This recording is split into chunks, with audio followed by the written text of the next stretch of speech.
Hello everyone. So आज का जो हमारा लेक्चर होगा वो एक न्यू चैप्टर पे होगा जिसका नाम है features problems and policies of agriculture.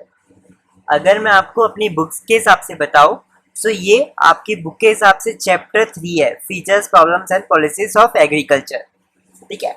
सो ये जो चैप्टर है ना, ये पूरा एग्रीकल्चर के ऊपर डिपेंड है। एग्रीकल्चर के क्या फीचर्स, क्या एडवांटेज, क्या फेलियर्स, उससे हर वो सारी रिलेटेड चीज, एग्रीकल्चर से सारी रिलेटेड चीज हम इस चैप्टर में पढ़ेंगे। ठीक है। और आपको और एक चीज बता दूं, आपने चैप्टर 1 देखा है, चैप्टर 2 देखा है, आप कंटिन्यू में वीडियो देख के नोट्स भी बना रहे हो जैसा मैंने लेक्चर्स में बता रहा है। सो इजिली आपको यहाँ इस चैप्टर में भी कोई प्रॉब्लम्स नहीं होगी। ठीक है। तो अभी तो नहीं करते, अभी फटाफट हम लोग लेक्चर चालू करते हैं और इसका इंट्रोडक्शन जानते हैं, इसके बारे में और क्या सारी चीजें हैं हम वो जानते हैं। देखो, सबसे पहले तो मैंने यहाँ पे एग्रीकल्चर का एक मीनिंग लिखा है, activities which are related to cultivation. अब सर कल्टीवेशन का मतलब, देखो बच्चों, कल्टीवेशन का मतलब है फूड को बनाना या फूड को प्रोड्यूस करना। आप जो भी इजी भाषा में समझे आप अपने लिए, तो कल्टीवेशन का मतलब है फूड को प्रोड्यूस करना। ठीक है। तो एग्रीकल्चर हमेशा क्या करता है, कल्टीवेशन करता है और प्रोडक्शन ऑफ क्रॉप्स। देखिए, activities which are related to cultivation of land for production of crops, मतलब हम क्या करते हैं, लैंड में फूड ग्रो करते हैं और उसकी हेल्प से हम ज्यादा से ज्यादा क्या करते हैं, क्रॉप्स का प्रोडक्शन करते हैं, उसे हम एग्रीकल्चर कहते हैं। जैसे आप किसानी कहते हैं, आप जानते हैं ना किसानी क्या है, सेम चीज एग्रीकल्चर है, बस उसे टेक्निकल भाषा में मैंने यहाँ पे इसकी मीनिंग लिख दी है। ठीक है। ठीक है सर। अब मैं ये जो क्रॉप्स होते हैं ना, क्रॉप्स, ये बच्चों क्रॉप्स ना दो तरीके के होते हैं। एक तो होता है फूड क्रॉप्स, दूसरे होते हैं non food crops. Food crops ये एक ऐसे क्रॉप्स होते हैं जो कि हम खा सकते हैं। ये क्रॉप्स बच्चों ऐसे क्रॉप्स है जो फार्मर्स, जो किसान होते हैं, वो क्या करते हैं, ऐसे क्रॉप्स को ग्रो करते हैं जिसे हम खा सकते हैं। और नॉन फूड क्रॉप्स एक ऐसे क्रॉप्स फार्मर्स ग्रो करते हैं जिसे हम खा नहीं सकते, ये और कोई पर्पस के लिए यूज होता है। जैसे फार्मर्स क्या करते हैं, फूड क्रॉप्स ग्रो करते हैं, ऐसे क्रॉप जिसे हम खा सकते हैं, जैसे राइस हो गया, व्हीट हो गया, बाजरा हो गया। ठीक है। तो ये सब क्या कहलाता है, फूड क्रॉप्स कहलाता है, जिसे क्रॉप्स कैन बी ईटन, मतलब जिसे हम खा सकते हैं। नॉन फूड क्रॉप्स मतलब जो ऐसे क्रॉप्स जो फार्मर्स ग्रो करते हैं जिन्हें हम खा नहीं सकते, लाइक जूट एंड कॉटन। क्या आप इसे खा सकते हो? नो। कॉटन की हेल्प से भले आप कपड़ा बना सकते हो और कोई पर्पस ले सकते हो, बस आप इसे खा नहीं सकते। तो सेम चीज है फूड क्रॉप्स और नॉन फूड क्रॉप्स में अंतर, फूड क्रॉप्स हम खा सकते हैं, नॉन फूड क्रॉप्स को हम नहीं खा सकते। अब यहाँ पे आप देख लोगे बहुत सारे मैंने सितारे बनाए हैं, है ना। तो ये इंपॉर्टेंट पॉइंट्स है जो आप सभी को जानना है। देखो, agriculture comes under primary sector. बच्चों प्राइमरी, सेकेंडरी और टर्शरी सेक्टर आपने सुना है ना। तो जो एग्रीकल्चर है ना, वो किसके अंदर आता है, प्राइमरी सेक्टर के अंदर आता है। ठीक है। इतनी बात आप सभी ने पहले भी मैंने बता दी है, इस बार भी मैं आपको बता रहा हूं। अब यहाँ पे सेकंड पॉइंट मैंने लिखा है, agriculture is principal components of primary sector. देखो, आपका घर है, ठीक है, उस आपका घर को थोड़ी देर के लिए प्राइमरी सेक्टर मान लो। अब आपके घर में एक ऐसा बंदा होगा जो सबसे इंपॉर्टेंट होगा, मे बी आपके ग्रैंडपा हो सकते हैं या ग्रैंडमा हो सकती है या फिर मॉम हो सकती है, डैड हो सकता है। तो सेम चीज है, घर आपका प्राइमरी सेक्टर है और जो उस घर में सबसे इंपॉर्टेंट सदस्य है, सबसे इंपॉर्टेंट मेंबर है आपके घर का, वो एग्रीकल्चर है। मतलब agriculture is a principal components of primary sector. ठीक है। मतलब अगर आपको ऐसा पूछता है ना कभी कभी कि आपके घर में सबसे बड़ा कौन है या सबसे इंपॉर्टेंट मेंबर कौन है, तो आप बताते हो कि मॉम है या जो भी है। तो सेम चीज, primary sector is your home और एग्रीकल्चर ये एक सबसे इंपॉर्टेंट सदस्य है। ठीक है। तो एग्रीकल्चर एक बहुत इंपॉर्टेंट कंपोनेंट है प्राइमरी सेक्टर का। Third point, agriculture produces such goods which are essential for human being survival. हाँ, ये सबसे अच्छी बात है। देखो, एग्रीकल्चर में ना ऐसे गुड्स हम प्रोड्यूस करते हैं, जो ऐसे गुड्स हम उत्पादन करते हैं जिसका ह्यूमन बीइंग्स को बहुत इंपॉर्टेंट, मतलब उनको बहुत जरूरत पड़ता है। हम एग्रीकल्चर में ऐसे गुड्स प्रोड्यूस करते हैं जो ह्यूमन बीइंग्स के लिए, हम इंसान के लिए बच्चों बहुत ही आवश्यक है। ठीक है। तो agriculture produces such goods which are essential for human beings. मान लो राइस वीट नहीं होगा या बाजरा नहीं होगा तो हम रोटी चावल ये सब कैसे बनाएंगे, दाल कैसे बनाएंगे, ठीक है। जूट कॉटन अगर ये सब भी नहीं होगा तो हम कैसे कपड़े बनाएंगे। ये सारी मतलब कहीं ना कहीं एग्रीकल्चर के कारण क्या है, हमारा बहुत सारा काम हो जाता है। इसलिए एग्रीकल्चर सबसे एसेंशियल मतलब इंपॉर्टेंट सामान होता है ह्यूमन बींग्स के सर्वाइवल के लिए, मतलब ह्यूमन बींग्स के जीने के लिए, ठीक है। अब फोर्थ पॉइंट है हमारे पास, agriculture is identified as one of the most important को बच्चों हम सिग्निफिकेंस भी कहते हैं economic activities in all parts of the world. देखो मैं अभी भी बता दूं, ऐसा नहीं है कि इंडिया में ही एग्रीकल्चर बहुत इंपॉर्टेंट है। जितनी भी ब्रह्मांड में कंट्रीज हैं, जितनी भी, चाहे वो अमेरिका हो, जापान हो, कोई भी कंट्री हो, हर कंट्री में एग्रीकल्चर होना ही चाहिए, मोस्ट इंपॉर्टेंट है। अब इंपॉर्टेंट क्यों है वो हम इंपॉर्टेंस ऑफ एग्रीकल्चर जो अगली क्लास में जानेंगे उसके इसमें जानेंगे, लेकिन हर कंट्री के लिए एग्रीकल्चर बच्चों बहुत ही इंपॉर्टेंट होता है। एग्रीकल्चर बहुत ही इंपॉर्टेंट होता है हर कंट्री के इकोनॉमिक एक्टिविटीज के लिए, और ये हर कंट्री में, हर in all parts of the world, हर कंट्री में एग्रीकल्चर जरूरत पड़ता है, ठीक है। तो इतनी जो चीजें हैं ये सीबीएसई क्वेश्चंस में भी पूछा गया था और इसका इंट्रोडक्शन भी मैंने आपको दे दिया, ठीक है। अगली क्लास में हम लोग इंपॉर्टेंस ऑफ एग्रीकल्चर के बारे में जानेंगे, ठीक है। चलिए bye, enjoy, take care and cheers, और ये नोट्स को अच्छे से नोट करना प्लीज। चलिए बाय। Hello everyone. सो आज का जो हमारा टॉपिक है वो है importance of agriculture in Indian economy. मतलब इंडिया की इकोनॉमी के लिए एग्रीकल्चर इम्पोर्टेंट क्यों है, ये आज हम लोग इस लेक्चर में पढ़ने वाले हैं। सो सबसे पहला पॉइंट है कंट्रीब्यूशन टू जीडीपी। अब सर ये जीडीपी क्या होता है? देखो प्राइमरी, सेकेंडरी और टर्जरी, ये तीनों का जो पैसा आता है, ये तीनों प्राइमरी, सेकेंडरी और टर्जरी एक्टिविटी से जो पैसा आता है हमारे पास, उसे हम जीडीपी कहते हैं, जिसके बारे में आपने पहले ही जान के रखा है। तो एग्रीकल्चर से क्या होता है, अगर हम एग्रीकल्चर करेंगे इंडिया में तो क्या होगा, उससे हमारा कंट्री का, इंडिया का जीडीपी बढ़ेगा। अब ये कैसे? देखो जब हम लोग ने ड्यूरिंग प्लानिंग, मतलब जब हम लोग प्लानिंग कर रहे थे, आपको पता है ना चैप्टर 2 में हम लोग ने 1951 से लेकर उसके बाद से पूरी 2017 तक प्लानिंग की। तो यहाँ पे हम लोग ने देखा कि 1951 में 72.7% पीपल, जो इंडिया के पीपल थे, वो किस में थे? एग्रीकल्चर में थे, ठीक है। लेकिन जब 2012 का डाटा आया हमारे पास, 2012 का जब हमारे पास डाटा आया तो हम लोग ने देखा कि 72.7% पीपल जो टोटल थे उसमें से 14.2% पीपल कम हो गए एग्रीकल्चर, मतलब वहां से लोग क्या हो गए, कम हो गए एग्रीकल्चर से। इसलिए ये शो करता है कि एग्रीकल्चर में जितनी भी टोटल पॉपुलेशन थी, एग्रीकल्चर की जितनी भी टोटल पॉपुलेशन थी वो क्या हो गई, कम हो गई, ठीक है। अब यहाँ पे क्या हो गया बच्चों, यहाँ पे एग्रीकल्चर का जो परसेंटेज था ना वो क्या हो गया, कम हो गया, ठीक है। अब थोड़ा घबराना नहीं, अरे यार कम हो गया तो घाटा है। अभी मैं आपको समझाऊंगा कि कम होना, एक एग्रीकल्चर का परसेंटेज का कम होना का क्या फायदा है। देखो एग्रीकल्चर का जब भी परसेंटेज कम होता है ना, तो ये इंडिकेट नहीं करता कि एग्रीकल्चर की इंपॉर्टेंस कम हो गई है हमारे सामने। जब भी एग्रीकल्चर का परसेंटेज कम होता है तो ये इंडिकेट करता है कि सेकेंडरी और टर्शरी सेक्टर ग्रो हो रहे हैं, ठीक है। तो ब्रह्मांड में कभी भी आपको अगर क्वेश्चन आएगा कि एग्रीकल्चर कम हो गया, तो ये समझ में जाना कि एग्रीकल्चर का अगर परसेंटेज कम होगा तो ये कभी मत समझना कि उसकी इंपॉर्टेंस कम हो गई है। हमेशा ये समझना कि एग्रीकल्चर की अगर परसेंटेज कम हो गई इंडिया में, इसका मतलब ये इंडिकेट कर रहा है कि सेकेंडरी और टर्शरी सेक्टर बढ़ रहा है। अभी मैं आपको क्या करता हूँ, पुराने वाले डाटा में लेके जाता हूँ और उससे आपको इजिली समझ में आ जाएगा। बच्चों आपको कुछ याद आया? मैंने आपको चैप्टर 1 में पढ़ाया था एक चीज, occupational structure on eve of independence के बारे में, ठीक है। ये सारी चीजें आपने पढ़ के रखी है, याद करना। उसमें मैंने आपको बताया था 2 टॉपिक, एग्रीकल्चर इंडस्ट्री के बारे में। आप यहाँ पे देखना, इंडिया पे नजर रखना, अमेरिका में नजर रखना और जापान में मेन नजर रखना। इंडस्ट्री में भी इंडिया में नजर रखना, यूएसए में नजर रखना, जापान में नजर रखना। देखो इंडिया में 72.7% पीपल एग्रीकल्चर में थे, लेकिन इंडस्ट्री में सिर्फ 9% पीपल इंडिया में एग्रीकल्चर में थे। लेकिन आप देखोगे उस समय 1957, उस समय ब्रिटिश के समय में, उस समय क्या हो रहा था, अमेरिका में सिर्फ एग्रीकल्चर में 2% पीपल काम करते थे और जापान में 12% काम करते थे।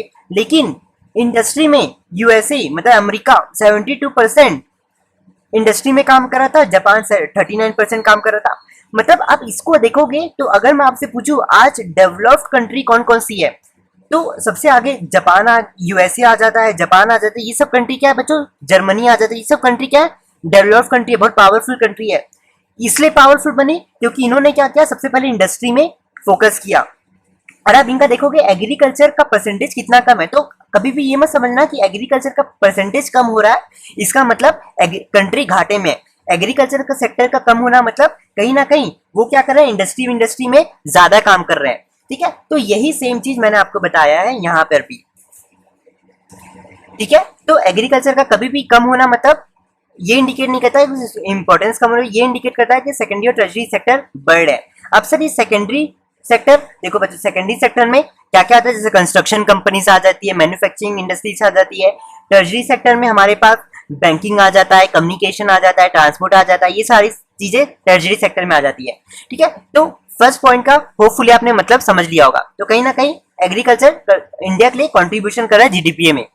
सेकेंड चीज सप्लाई ऑफ वेज गुड्स। अब सप्लाई का मतलब इस पॉइंट में प्रोडक्शन बढ़ाना है, वेज गुड्स का मतलब इस पॉइंट में इंपॉर्टेंट गुड्स मतलब इंपॉर्टेंट सामान।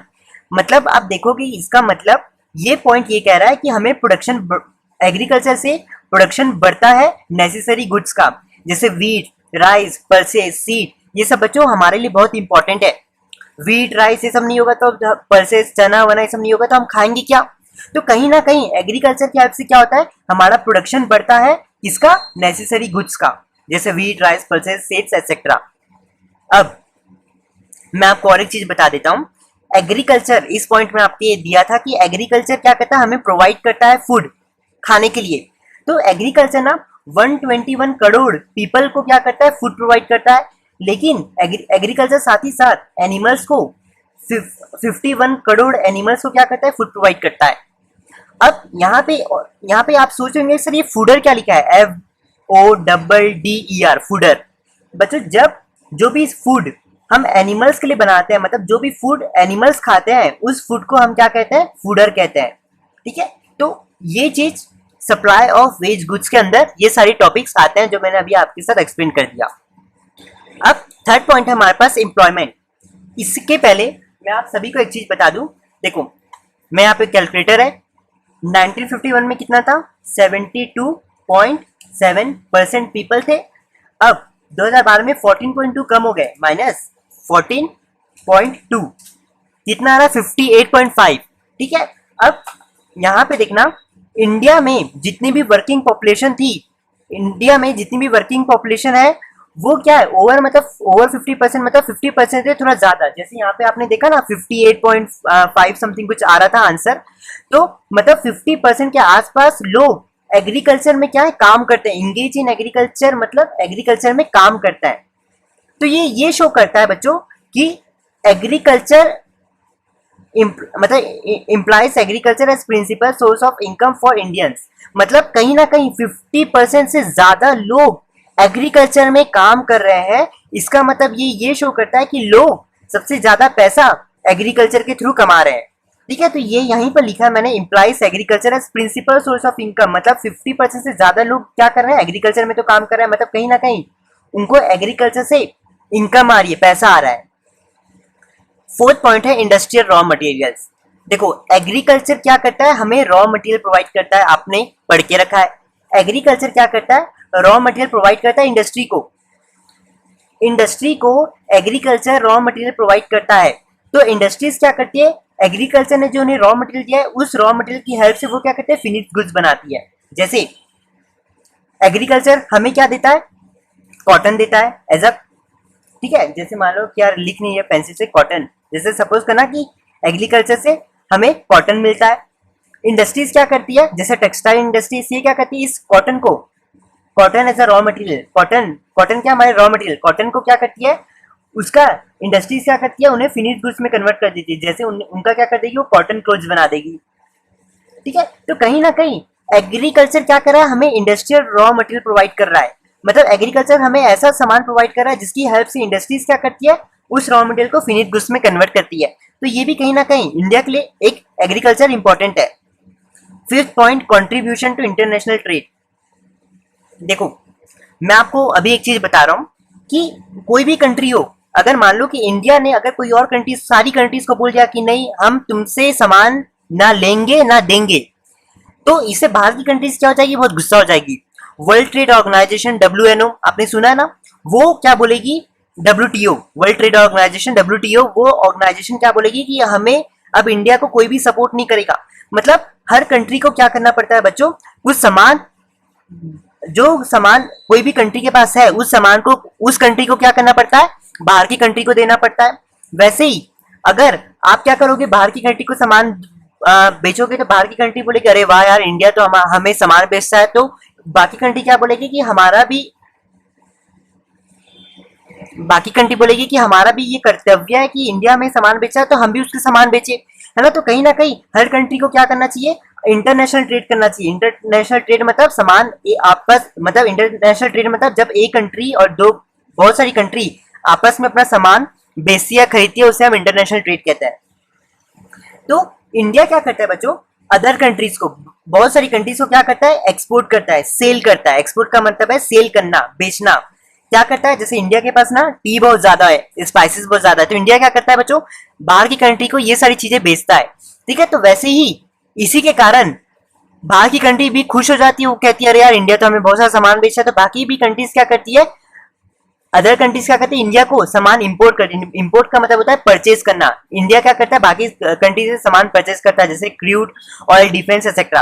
तो हमेशा अगर मान लो कि इंडिया ने बोला कि हम तो तुम्हें सामान बेचेंगे, तो बाकी कंट्री भी हमें क्या करेगी, ना क्रूड ऑयल बेचेगी ना डिफेंस बेचेगी, हमारे लिए भी घाटा है। तो हर कंट्री को आपस में क्या करना चाहिए, इंटरनेशनल ट्रेड करना चाहिए। अब नेक्स्ट पॉइंट है हमारे पास, सपोर्ट टू ट्रांसपोर्ट इंडस्ट्री। अब ट्रांसपोर्ट इंडस्ट्रीज बच्चों ये किसके अंडर आती है, टर्शरी सेक्टर के अंदर आती है। ये किसके अंदर आती है बच्चों, टर्शरी सेक्टर के अंदर आती है, ठीक है। अब एग्रीकल्चर ट्रेजरी सेक्टर को बच्चों सपोर्ट करता है, मतलब ट्रांसपोर्ट इंडस्ट्री को सपोर्ट करता है। कैसे, देखो कहा जाता है कि एग्रीकल्चर में अगर ग्रोथ होगी तो कहीं ना कहीं ट्रांसपोर्ट इंडस्ट्री या फिर ट्रेजरी सेक्टर में भी ग्रोथ होगी। एग्रीकल्चर हो गया मतलब प्राइमरी सेक्टर में अगर ग्रो होगा तो कहीं ना कहीं ट्रेजरी सेक्टर में भी ग्रो होगा, एग्रीकल्चर में ग्रो होगा तो कहीं ना कहीं ट्रांसपोर्ट इंडस्ट्री में भी ग्रो होगा। ये कैसे, देखो रॉ मटेरियल आएगा एग्रीकल्चर से, जैसे कॉटन वॉटन, ठीक है, पल्सेस आ गया, राइस आ गया, वीट आ गया, तो हम क्या करेंगे, इसे बहुत सही, जैसे मान लो ट्रक हो गई उसमें सामान डाल देंगे, शिप हो गया उसमें सामान डाल देंगे, ट्रेन हो गया उसमें सामान डाल देंगे। तो कहीं ना कहीं ये क्या होगा, ये सब ट्रांसपोर्ट है, ठीक है, ये ट्रांसपोर्ट है। इसकी हेल्प से क्या होगा, जो एग्रीकल्चर का सामान है वो क्या आ जाएगा, बहुत से इंडस्ट्री में, जैसे मैंने अभी आपको बताया इंडस्ट्री में सामान जाता है, जिससे वो रॉ मटेरियल को फिनिश गुड्स में कन्वर्ट करता है, कहीं ना कहीं बाहर की कंट्री को बेचने के लिए। तो कहीं ना कहीं ट्रांसपोर्ट की हेल्प से एग्रीकल्चर का सामान कहाँ कहाँ इंडस्ट्री में चली जाता है, एक्सपोर्ट बाहर बेचने के लिए आ जाता है, या फिर डोमेस्टिक पर्पस मतलब इंडिया के खुद के लिए क्या हो जाता है, हेल्प हो जाता है, ठीक है। तो ट्रांसपोर्ट की हेल्प से जो भी रॉ मटेरियल है वो क्या करता है, कहीं ना कहीं बाकी जगह में ट्रैवल करता है। तो कहीं ना कहीं इसलिए कहा जाता है कि एग्रीकल्चर में ग्रोथ हो तो कहीं ना कहीं ट्रांसपोर्ट इंडस्ट्री में भी ग्रो होता है, इसलिए यहाँ पे कहा गया है सपोर्ट टू ट्रांसपोर्ट इंडस्ट्री। तो एग्रीकल्चर क्या करता है, ट्रांसपोर्ट इंडस्ट्री मतलब ट्रांसपोर्ट इंडस्ट्री को सपोर्ट करता है। Wealth of the nation, agriculture क्या करता है बच्चों, वेल्थ, वेल्थ मतलब बच्चों पैसे से रिलेटेड, ठीक है। तो एग्रीकल्चर हमें पता है सबसे पहली बात इंपॉर्टेंट कंपोनेंट है। सेकंड बात ये क्या है, हाईएस्ट रैंक। बच्चों मैं आपको बता दूं एग्रीकल्चर जो है ना वो बाकी कंट्री से हमारी कंट्री में सबसे ज्यादा है, highest rank in India. Third बात बच्चों ये है कि ये क्या करता है, हमारे जीडीपी ग्रोथ के लिए बहुत हेल्प करता है। और फोर्थ बात आपको ये याद रखनी है कि जो भी इंडिया का पैसा है वो हम क्या कर रहे हैं, आजकल इन्वेस्ट कर रहे हैं एग्रीकल्चर प्रोजेक्ट्स में। तो कहीं ना कहीं मतलब सॉरी इरिगेशन प्रोजेक्ट्स में, मतलब इरिगेशन आप समझते हैं, इरिगेशन मतलब एक ऐसा सिस्टम जहाँ पे हम आराम से वाटर प्रोवाइड कर सकते हैं सभी क्रॉप्स को। तो कहीं ना कहीं इंडिया क्या कर रहा है, इरिगेशन प्रोजेक्ट्स में अपना पैसा को इन्वेस्ट कर रहा है। तो कहीं ना कहीं ये क्या चारों बातें जो है ना ये वेल्थ ऑफ द नेशन को बता रही है, मतलब एग्रीकल्चर के कारण हमारी कंट्री का, इंडिया का वेल्थ क्या हो रहा है, बढ़ रहा है, ठीक है, वेल्थ क्या हो रहा है, बढ़ रहा है। तो ये सारी चीजें से, एग्रीकल्चर की ये सारी चीजों से हम लोग ये जानते हैं कि एग्रीकल्चर कहीं ना कहीं जीडीपी ग्रोथ के लिए हेल्प कर रहा है और कहीं ना कहीं बाकी इंडस्ट्रीज के लिए भी सपोर्ट कर रहा है। ठीक है, तो ये हो गया बच्चों इंपॉर्टेंस के बारे में, जिसके बारे में हम लोग ने अभी पढ़ लिया। ठीक है, तो ये सारे रीजंस मैंने बताया ना, तो ये सारे रीजंस ये बताते हैं कि कैसे एग्रीकल्चर इंडिया के लिए लाभकारी है, मतलब बेनिफिट है, मतलब कैसे एग्रीकल्चर इंडिया के लिए बेनिफिट है। ठीक है, तो ये सब जितने भी मैंने पॉइंट्स डिस्कस किए, ये सारे पॉइंट्स को आपको अच्छे से नोट करना है। ठीक है, पॉज करके बच्चों आप सभी ये सारी अच्छे से ये सारे नोट्स को नोट कर लेना। ठीक है, चलिए बच्चों, bye, enjoy, take care, cheers. Hello everyone, आज का जो हमारा टॉपिक है वो है फीचर्स ऑफ इंडियन एग्रीकल्चर। आज हम लोग ये जानेंगे कि इंडियन एग्रीकल्चर के हमारे पास फीचर्स क्या है। तो सबसे पहला पॉइंट है लो प्रोडक्टिविटी। इस चीज को मैंने आपको पहले ही एक्सप्लेन कर दिया है। आप ये वाला पॉइंट देखोगे चैप्टर 1 में, तो यहाँ पे मैंने पहले ही आपको बता चुका है कि लो प्रोडक्टिविटी का मतलब है low output per hectare land. इसका मतलब क्या है कि एक लैंड पर हेक्टेयर का लैंड का मतलब एक लैंड में, एक 1 हेक्टेयर लैंड मतलब एक लैंड में हम क्या करते थे, लो आउटपुट प्रोड्यूस कर पाते थे। एक लैंड में हम क्या करते थे, लो आउटपुट मतलब बहुत कम सामान बना पाते थे। ठीक है, तो सेम चीज यहाँ भी है, low output per hectare land, जिसके बारे में मैंने आप सभी को पहले ही एक्सप्लेन कर दिया है। सेकेंड पॉइंट है डिस्गाइज्ड अनएम्प्लॉयमेंट। अब बच्चों, डिस्गाइज्ड अनएम्प्लॉयमेंट का मतलब क्या होता है? देखो, इससे ना मैं आपको सबसे बेस्ट एग्जांपल से समझाता हूँ। सपोज करना ये एक लैंड है, फार्मिंग लैंड। यहाँ पे क्या करते हैं हम लोग, फार्मिंग करते हैं, किसानी करते हैं। मान लो इस लैंड में जरूरत है सिर्फ 3 लोग की, इस लैंड में जरूरत है सिर्फ 3 लोग की। ये 3 लोग भी अगर इस लैंड में काम करेंगे ना तो बहुत है, बहुत है। लेकिन अगर, ठीक है, काम करना चाहिए 3 लोग को, लेकिन काम कर रहे हैं 7 लोग, मतलब एक्स्ट्रा 4 लगे हैं। इस प्रोसेस को बच्चों हम डिस्गाइज्ड एम्प्लॉयमेंट कहते हैं। मतलब डिस्गाइज्ड एम्प्लॉयमेंट एक ऐसी सिचुएशन है कि जहां पे जो भी जॉब है, उस जॉब को करने के लिए जितने लोग की जरूरत है उससे एक्स्ट्रा लोग अगर उस काम को कर रहे हैं, उसे हम डिस्गाइज्ड अनएम्प्लॉयमेंट कहते हैं। देखो, यहाँ पे जरूरत इतनी है 3 लोग की इस लैंड में काम करने की, लेकिन 4 लोग और एक्स्ट्रा कर रहे हैं, मतलब टोटल मिला के 7 लोग एक्स्ट्रा काम कर रहे हैं इस लैंड में, मतलब 7 लोग इस लैंड में काम कर रहे हैं, है ना। तो ये बहुत बेकार सिचुएशन है। इस प्रोसेस को हम डिस्गाइज्ड अनएम्प्लॉयमेंट कहते हैं, जहां पे डिस्गाइज्ड अनएम्प्लॉयमेंट मतलब ऐसी सिचुएशन जहां पे जितने लोग को काम करना चाहिए उससे एक्स्ट्रा काम कर रहे हैं, उसे हम डिस्गाइज्ड अनएम्प्लॉयमेंट कहते हैं। ठीक है, तो यहाँ पे मैंने वही चीज लिखा है, एक लैंड है, एक्चुअल इतना काम करना चाहिए लेकिन काम और 4 लोग एक्स्ट्रा कर रहे हैं, ठीक है, जिसका कोई मतलब नहीं है।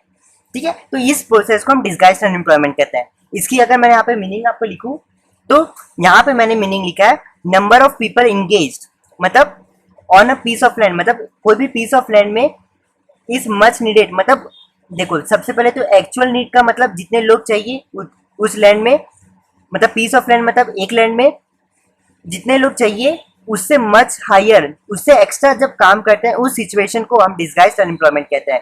ठीक है, तो इसकी मीनिंग यहाँ पे मैंने लिख दी है। अब सेकेंड पॉइंट में यहाँ पे मैंने सितारा बना के एक चीज लिखा है, if some individuals are withdrawn no fall in output. मान लो कि 3 लोग तो काम कर रहे हैं इस लैंड में, 3 लोग तो काम कर रहे हैं, और इन एक्स्ट्रा में से मैं 2 को हटा दूं। सबसे पहले तो ये जानो, विड्रॉ का मतलब होता है बच्चों रिमूव करना, हटा देना। तो इन इतने लोग हैं, 7 लोग जो टोटल मिलकर इस लैंड में काम कर रहे हैं, तो इस 7 लोग से मैं अगर जो मेरे पास 2 एक्स्ट्रा भी हैं, मतलब 4 एक्स्ट्रा है, इन 4 में से मैं अगर 2 को भी रिमूव कर दूं तो क्या मेरे आउटपुट में कुछ इफेक्ट आएगा? क्योंकि मेरा लैंड तो कह रहा है कि सिर्फ हमें 3 लोगों की जरूरत है, ये 3 लोग तो अपना काम करेंगे। मतलब मान लो कि इस लैंड में अगर ये 3 लोग काम कर रहे हैं, अगर इस लैंड में इन लोग 30 फुट को बना पा रहे हैं, ठीक है, और इनमें से 7 लोग तो एक्स्ट्रा काम कर रहे हैं। अगर इन 7 में से मैं अगर 2 भी हटा दूं, रिमूव कर दूं, तो क्या मेरा आउटपुट कम होगा? नहीं कम होगा, क्योंकि 3 लोग तो पहले से ही लगे हैं ना, वो उतना काफी है, उतना उस लैंड को कर रहे हैं। अगर इनमें से भले मैं 4 भी हटा दूं एक्स्ट्रा पूरे, तब भी आउटपुट तो वही सेम का सेम रहेगा, है ना। तो अगर if some individuals are withdrawn, अगर डिस्गाइज्ड अनएम्प्लॉयमेंट में से, मतलब जो एक्स्ट्रा पीपल में से अगर आप हटा भी दोगे तो आउटपुट में कोई भी गिरावट नहीं आएगी। थर्ड पॉइंट है, it points lack of job opportunity outside agriculture. देखो बच्चों, कॉमन सेंस की बात है, लैंड में जरूरत 3 लोग की है, काम कर रहे हैं, एक्स्ट्रा लोग आके काम कर रहे हैं, मतलब कहीं ना कहीं ये लोग को कहीं और जॉब मिल नहीं रही होगी, सिर्फ एग्रीकल्चर में जॉब मिल रही होगी, इसलिए बेचारे क्या कर रहे हैं, इनके साथ काम कर रहे हैं, है ना। मतलब जो काम सिर्फ 3 लोग कर सकते हैं, लेकिन ये क्या कर रहे हैं, ये भी एक्स्ट्रा काम कर रहे हैं, है ना। तो कहीं ना कहीं ये दिखाता है कि जॉब की कमी है, लैक ऑफ जॉब अपॉर्चुनिटी, मतलब जॉब की कमी है एग्रीकल्चर के बाहर। मतलब एग्रीकल्चर के बाहर मतलब बच्चों एग्रीकल्चर ही सिर्फ है, एग्रीकल्चर के अलावा ना टर्जरी सेक्टर है, ना सेकेंडरी सेक्टर है, और कोई नहीं है। तो इसलिए बेचारे क्या कर रहे हैं, सिर्फ लैंड एग्रीकल्चर में ही आके काम कर रहे हैं। तो ये चीज ये शो करती है 8 points lack of job opportunity outside agriculture. अब थर्ड पॉइंट है वल्नरेबिलिटी। इसका मतलब है बच्चों डिपेंडेंस और रेनफॉल। ये मैंने आपको पहले ही एक्सप्लेन करके रखा है। देखो बच्चों वल्नरेबिलिटी का मतलब मैंने आप सभी को पहले ही एक्सप्लेन कर चुका है चैप्टर 1 में, वीकनेस एंड डिपेंडेंस। अभी भी आपको यहाँ पर सेम पॉइंट दिखेगा, तो यहाँ पे आपको यही चीज लिखना है। देखो वल्नरेबिलिटी का मतलब होता है बच्चों हम जब किसी पे ऊपर डिपेंड करते हैं। तो इंडिया क्या था, रेनफॉल के ऊपर बहुत डिपेंड था। देखो इंडिया क्या था, आफ्टर इंडिपेंडेंस, जैसे उसे इंडिपेंडेंस मिला तो वो रेनफॉल में सबसे ज्यादा डिपेंडेंट था। क्यों, देखो इंडिया की ये थिंकिंग थी कि जितना रेनफॉल आउटपुट, मतलब जितना ज्यादा अच्छा रेनफॉल होगा उतना हमारा प्रोडक्शन ज्यादा होगा, अच्छा होगा। इंडिया की ये मानता थी कि अगर रेनफॉल कम होगा तो हमारा आउटपुट भी बेकार होगा। तो कहीं ना कहीं इंडिया क्या था, रेनफॉल भी डिपेंड था। अगर रेनफॉल अच्छा हुआ तो उनका आउटपुट भी अच्छा आएगा, रेनफॉल बेकार हुआ मतलब उसमें आउटपुट भी बेकार आ जाएगा। तो कहीं ना कहीं वल्नरेबिलिटी का मतलब होता है बच्चों डिपेंडेंसी और रेनफॉल, जो कि ऑलरेडी आपने जान के रखा है। ठीक है, तो इसे आप क्या करना है, लिख लेना है। आपके अगर नोट्स में आपने पहले लिखा होगा तो बस आप यहाँ पे ऐसे डाल देना कि ऑलरेडी एक्सप्लेन। सब्सिस्टेंस फार्मिंग, इसे भी मैंने आपको ऑलरेडी एक्सप्लेन कर चुका है। फीचर मतलब फीचर एग्रीकल्चर का ये है, मतलब फीचर ऑफ इंडियन एग्रीकल्चर का ये है कि लोग क्या थे, सब्सिस्टेंस फार्मिंग ज्यादा करते थे। सब्सिस्टेंस फार्मिंग, देखो बच्चों सब्सिस्टेंस फार्मिंग को अभी मैंने आपको पहले ही बता चुका है, इसलिए यहाँ पे मैंने लिखा है ऑलरेडी एक्सप्लेन। सब्सिस्टेंस फार्मिंग में क्या होता है, हम प्रोड्यूस क्रॉप्स, मतलब देख लो पहले, produce crops for self consumption with little surplus for marketing. मतलब हम क्या करते हैं सब्सिस्टेंस फार्मिंग में, उतना ही क्रॉप को ग्रो करते हैं जितना हम खा सकते हैं, और उसमें से जो थोड़ा सा, जो एकदम थोड़ा सा, कभी कभी तो बचता भी नहीं, बहुत थोड़ा सा जो क्रॉप बचता है ना उसको हम बाहर बेच देते हैं। नहीं तो अदरवाइज जितना भी क्रॉप्स हम उगाते हैं अपनी लैंड फार्मिंग में, फार्मर्स वो अपने खुद के खाने के लिए करते हैं। तो कहीं ना कहीं आप देखोगे कि सब्सिस्टेंस फार्मिंग करते थे, इंडियन एग्रीकल्चर अभी भी सब्सिस्टेंस फार्मिंग करता है। मतलब कहीं ना कहीं वो क्या है, उतना ही उगाता है जितना वो खा पाए। अब है हमारे पास लैक ऑफ मॉडर्न इनपुट्स या फिर बैकवर्ड टेक्नोलॉजी। बैकवर्ड टेक्नोलॉजी अगला मतलब एक अलग पॉइंट था, लेकिन मैंने क्या कर दिया, दोनों पॉइंट को आपस में मर्ज कर दिया, क्योंकि दोनों पॉइंट का मतलब यही एक ही है। देखो हम क्या आते हैं बच्चों, इंडियन एग्री, हाँ तो बच्चों मॉडर्न इनपुट्स में केमिकल्स आ जाते हैं, जो आज की दुनिया में मॉडर्न, मतलब आज की दुनिया में जो हम यूज करते हैं उसे हम मॉडर्न इनपुट्स कहते हैं। जैसे केमिकल्स हो गया, पेस्टिसाइड्स, जैसे कोई कीड़े वीड़े आ जाते हैं तो उनको मारने के लिए हम क्या करते हैं, कुछ स्प्रे करते हैं जिसे हम पेस्टिसाइड्स कहते हैं। मशीन्स जो आप देखते हो ना फार्मिंग में आजकल ट्रैक्टर्स यूज करते हैं। तो लैक ऑफ मॉडर्न इनपुट्स, तो हमारा इंडियन एग्रीकल्चर का ये सबसे बड़ा फीचर है कि मॉडर्न इनपुट, ना हम केमिकल को यूज करते हैं, ना ज्यादा से ज्यादा हम पेस्टिसाइड्स को यूज करते हैं, ना मशीन को यूज करते हैं। और अच्छी बात है, एक जैसे पेस्टिसाइड्स केमिकल यूज करना अच्छी बात है, लेकिन ज्यादा हर चीज का बहुत बेकार होता है। केमिकल्स भी आप बहुत ही यूज करोगे तो वो भी बहुत बेकार है। लेकिन हमारे इंडिया की सिचुएशन ये है कि ज्यादा से ज्यादा लोग आज भी ये सारी चीजों को इस्तेमाल नहीं कर पा रहे, यूज ही नहीं कर पा रहे, जिसके कारण उनका प्रोडक्टिविटी या आउटपुट क्या होता है, कम हो जाता है। Small and fragmented land holdings, इसे भी मैंने आपको पहले ही एक्सप्लेन कर दिया था चैप्टर 1 में। बच्चों देखो सेम पॉइंट है, small and fragmented land holdings का सेम पॉइंट है, ऑलरेडी एक्सप्लेन, जो कि चैप्टर 1 में कर दिया है। यहाँ पे होता क्या है कि जितने भी लैंड है वो सब होते क्या थे, बहुत छोटे छोटे होते थे, जिसके कारण फार्मर्स, जैसे मान लो कि ये एक बंदा है, इसके 4 लैंड है, तो ये क्या होते थे, बहुत दूर दूर होते थे, 1 2 3 4। मतलब अगर ये फार्मर अपने इस लैंड में काम करता है तो फिर उसको छोड़ के फिर वो क्या करता है, इसमें जाता है। फिर इसमें क्या होता है कि ये वाला जो लैंड है ये खाली पड़ा रहता है, ये भी खाली पड़ा रहता है, ये भी खाली पड़ा रहता है। फिर ये बंदा क्या करता है, यहाँ पे जाएगा। अब यहाँ पे जाएगा तो यहाँ काम करेगा, मतलब ये खाली रहेगा, ये खाली रहेगा, ये खाली रहेगा, है ना। तो कहीं ना कहीं फार्मर्स का आने जाने का ट्रांसपोर्टेशन कॉस्ट बढ़ते जा रहा था, लेकिन वो हर लैंड में अच्छे से ध्यान नहीं दे पा रहा था, जिसके कारण उसका आउटपुट भी कम हो रहा था। तो कॉस्ट ज्यादा हो रही थी, आउटपुट कम हो रहा था। ठीक है, तो सेम चीज आपको क्या करना है small and fragmented land hoardings में, सेम चीज आपको यहाँ पे बतानी है, जो कि आपने पहले ही आपको पहले ही मैंने एक्सप्लेन कर चुका है। लैंड लॉस या टेनेंट कॉन्फ्लिक्ट्स, ये बच्चों सेम है लैंड रेवेन्यू सिस्टम या फिर जमींदारी सिस्टम। ठीक है, इसको भी मैंने आपको शायद यहीं कहीं एक्सप्लेन। ठीक है, तो जमींदारी सिस्टम देखो यहाँ पे भी मैंने आपको एक्सप्लेन किया था। ये जमींदारी सिस्टम बच्चों, ये तो बहुत बड़ा टॉपिक था। आप इसलिए कह रहा हूँ अच्छे से एक बार सारी नोट्स को ना अच्छे से बनाना बच्चों। ठीक है, इसलिए आप देखोगे तो ये सारी फीचर्स थे जो मैंने आपके साथ डिस्कस किया। तो एग्जाम्स में डायरेक्ट क्वेश्चन आता है कि explain the features of Indian agriculture. तो ये सारी पॉइंट्स जो मैंने आपके साथ अभी एक्सप्लेन किया, ये सारे आपका एक्सप्लेन करना है। ठीक है, तो ये सारे पॉइंट्स बच्चों अच्छे से नोट्स कर लो। हमेशा मैं कहता हूँ नोट्स मेरे बहुत काम आएंगे आगे। ठीक है, इसलिए अभी भी आपको मैं कंपल्शन कर रहा हूँ कि अच्छे से सारे नोट्स को अच्छे से नोट कर लेना। ठीक है, चलिए बच्चों मैं चलता हूँ। चलिए bye, enjoy, take care, cheer. Hello everyone, so आज का जो हमारा टॉपिक है वो है प्रॉब्लम्स ऑफ इंडियन एग्रीकल्चर। आज हम लोग ये जानेंगे कि इंडिया के एग्रीकल्चर में आखिर में प्रॉब्लम क्या है। सो हम लोग फटाफट डिस्कस करते हैं। सबसे फर्स्ट पॉइंट है हमारे पास dependence on rainfall. Dependence on rainfall का मतलब वल्नरेबिलिटी, जिसके बारे में बच्चों आपने चैप्टर 1 से लेकर अभी तक पढ़ते आ रहे हो। हमारा इंडिया आज भी रेनफॉल के ऊपर डिपेंड करता है। हमारी इंडिया के फार्मर्स की ये सोच है कि जितना अच्छा रेनफॉल होगा उतना अच्छा आउटपुट होगा, जितना बेकार रेनफॉल होगा उतना बेकार आउटपुट होगा। ये हमारे इंडिया एग्रीकल्चर की, हमारे इंडियन फार्मर्स की आज भी ये मानसिकता है। लेकिन हमारा इंडिया की एग्रीकल्चर आज भी इरिगेशन सिस्टम पे बच्चों बहुत ही कम काम करता है। वो ज्यादा से ज्यादा किस में डिपेंड है? रेनफॉल पे डिपेंड है। First point. सेकंड पॉइंट है डेफिशिएंसी ऑफ फाइनेंस। बच्चों डेफिशिएंसी ऑफ फाइनेंस का मतलब है, डेफिशिएंसी का मतलब है बच्चों कमी, किसी भी चीज की कमी उस। ठीक है, और फाइनेंस का मतलब है बच्चों पैसा। फाइनेंस का मतलब क्या बच्चों? पैसा। तो पैसे की कमी। ठीक है, इस पॉइंट का मतलब आप समझ लो। जो भी हमारे पास फार्मर्स है ना, वो चाहते हैं कि उन्हें शॉर्ट टर्म पीरियड फंड, मतलब शॉर्ट टर्म पैसा मिल जाए, जिसकी हेल्प से वो सीड खरीद सके, पेस्टिसाइड्स खरीद सके, केमिकल खरीद सके। और वो चाहता है फार्मर्स, कोई कोई फार्मर्स ये भी चाहता है कि उन्हें लॉन्ग टर्म पीरियड फंड भी मिले। जैसे अगर उन्हें पैसा मिल गया तो वो क्या कर सकते हैं? मशीन खरीद सकते हैं, ट्रैक्टर खरीद सकते हैं अपने फार्मिंग के लिए। ठीक है, और भी बहुत सारी चीज। ठीक है, तो हमारे जो फार्मर्स है ना, उनको क्या चाहिए? ये दो चीजें चाहिए।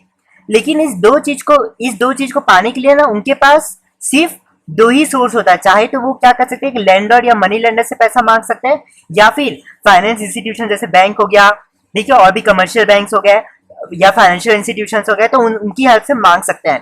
ठीक है, तो बेसिकली फार्मर्स को क्या चाहिए? पैसे चाहिए। वो शॉर्ट टर्म भी चाहिए, वो लॉन्ग टर्म भी चाहिए। शॉर्ट टर्म जिससे वो सीड या पेस्टिसाइड ये सब ले सके, या फिर लॉन्ग टर्म जैसे वो मशीन या ट्रैक्टर ले सके। ठीक है, उनको ये तो पैसे पाने के लिए, ये तो शॉर्ट टर्म और लॉन्ग टर्म पैसे पाने के लिए उनके पास दो ही ऑप्शन है। चाहे वो लैंडलॉर्ड या मनी लेंडर के पास जा सकता है, लेकिन या फिर वो क्या कर सकते हैं? फाइनेंस इंस्टीट्यूशन के पास जा सकते हैं, जैसे बैंक आ गया, ये सब के आ गया।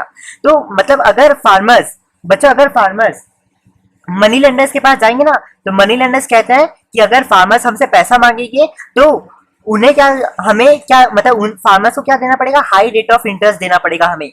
मतलब फार्मर्स बच्चों ये कह रहे हैं, बच्चों फार्मर्स का कहने का मतलब ये है, ये मनी लेंडर्स, ये देखो ये मनी लेंडर्स, ठीक है, मनी लेंडर्स कह रहे हैं कि अगर वो फार्मर्स को मान लो कि ₹50 दे रहे हैं एज अ लोन, ठीक है, मनी लेंडर्स फार्मर्स को ₹50 दे रहे हैं, तो अब फार्मर्स को भी तो बच्चों ये पैसा वापस मनी लेंडर को देना पड़ेगा, है ना। तो मनी लेंडर्स कहते हैं कि जब वो हमें पैसा वापस देंगे तो वो हमें ₹50 तो देंगे, जो जितना उन्होंने हमसे लिया है इतना ₹50 तो देंगे, साथ ही साथ वो हमें क्या देंगे? बहुत ज्यादा इंटरेस्ट रेट देंगे। मतलब मान लो ₹100, ठीक है, मतलब फार्मर्स लिए ₹50, लेकिन उनको देना पड़ेगा ₹150। मतलब कितना हाई रेट ऑफ इंटरेस्ट है।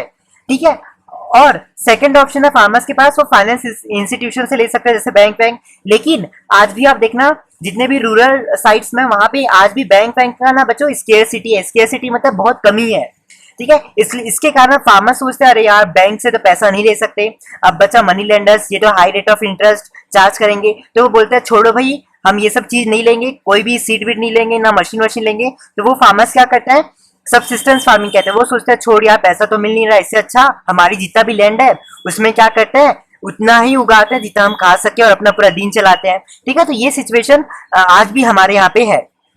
Small and fragmented land holdings, बच्चों ये मैंने कल ही बताया था यार, कल भी मैंने बताया था ये, और मैंने बार बार यही चीज मैं आपको बता रहा हूँ, इसको भी मैंने ऑलरेडी एक्सप्लेन करके रखा है चैप्टर 1 में। ठीक है, तो अब मैं वापस एक्सप्लेन नहीं करने वाला। कन्वेंशनल आउटलुक, इसका मतलब क्या है बच्चों, जो फार्मर्स है, कन्वेंशनल आउटलुक का मतलब ये है बच्चों, फार्मर्स की, हमारे भी आज भी फार्मर्स की सोच क्या है, वो क्या करते हैं, सब्सिस्टेंस फार्मिंग करते हैं। अभी सब्सिस्टेंस फार्मिंग क्या होता है, सेल्फ कंजम्पशन के लिए। मतलब देखो फार्मर्स की ये सोचते हैं, फार्मर्स ये सोचते हैं कि यार हम लोग क्या करते हैं, सब्सिस्टेंस फार्मिंग करते हैं, मतलब जितना उतना ही उगाओ जितना हम खा सके। फार्मर्स क्या सोचते हैं, हमारे लैंड में उतना ही हम उगाते हैं जितना हम खा सके। फॉर सेल्फ कंजम्पशन का मतलब है उतना ही उगाओ जितना हम खा सके। ठीक है, तो फार्मर्स क्या करते हैं बच्चों, सब्सिस्टेंस फार्मिंग करते हैं। लेकिन फार्मर्स कमर्शियल फार्मिंग बच्चों बहुत कम करते हैं। फार्मर्स की आज भी यही सोच है कि यार एक काम करते हैं, सब्सिस्टेंस फार्मिंग करते हैं, और जितना फार्मिंग में हम लैंड में जितना उगा सकते हैं उतना उगाएंगे और हम वो खुद ही खा लेंगे, उसका हम बाहर बेचेंगे नहीं। क्योंकि फार्मर्स के पास क्या स्थिति है, फार्मर्स के पास पैसा नहीं मिल पा रहा है, क्योंकि ये वाली सिचुएशन है डेफिशिएंसी, क्योंकि पैसे की कमी है। इसके कारण फार्मर्स क्या कर पाते हैं, कमर्शियल फार्मिंग कर नहीं पाते हैं, तो वो क्या करते हैं, सिर्फ सब्सिस्टेंस फार्मिंग करते हैं। फिफ्थ पॉइंट है बच्चों, एक्सप्लोटिव एग्रियन रिलेशन। बच्चों इसकी स्पेलिंग लिख लो, AGRARIAN, एग्रीगियन रिलेशन। मैंने थोड़ा काट पीट के करके दिया था तो आप बेसिकली कंफ्यूज ना हो जाए। अब बच्चों ये एग्रीगियन रिलेशन का मतलब ये है, इसका मतलब है बच्चों business relation between landlords and farmers. Agrarian relation का मतलब बच्चों ये है बिजनेस रिलेशन बिटवीन लैंडलॉर्ड और फार्मर्स। फार्मर्स और लैंडलॉर्ड्स के बीच में बिजनेस रिलेशन कैसा था।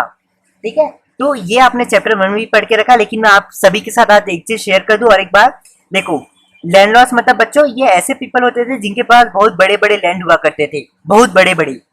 अब बच्चों जो फार्मर्स होते थे ना, फार्मर्स, लैंडलॉर्ड्स तो समझ में आ गया। बच्चों फार्मर्स जो होते थे ना, दो टाइप के फार्मर्स होते थे। एक होते थे लैंडलेस फार्मर जिनके पास खुद का लैंड नहीं होता था, और दूसरे ऐसे फार्मर्स होते थे बच्चों जिनके पास खुद का लैंड होता था।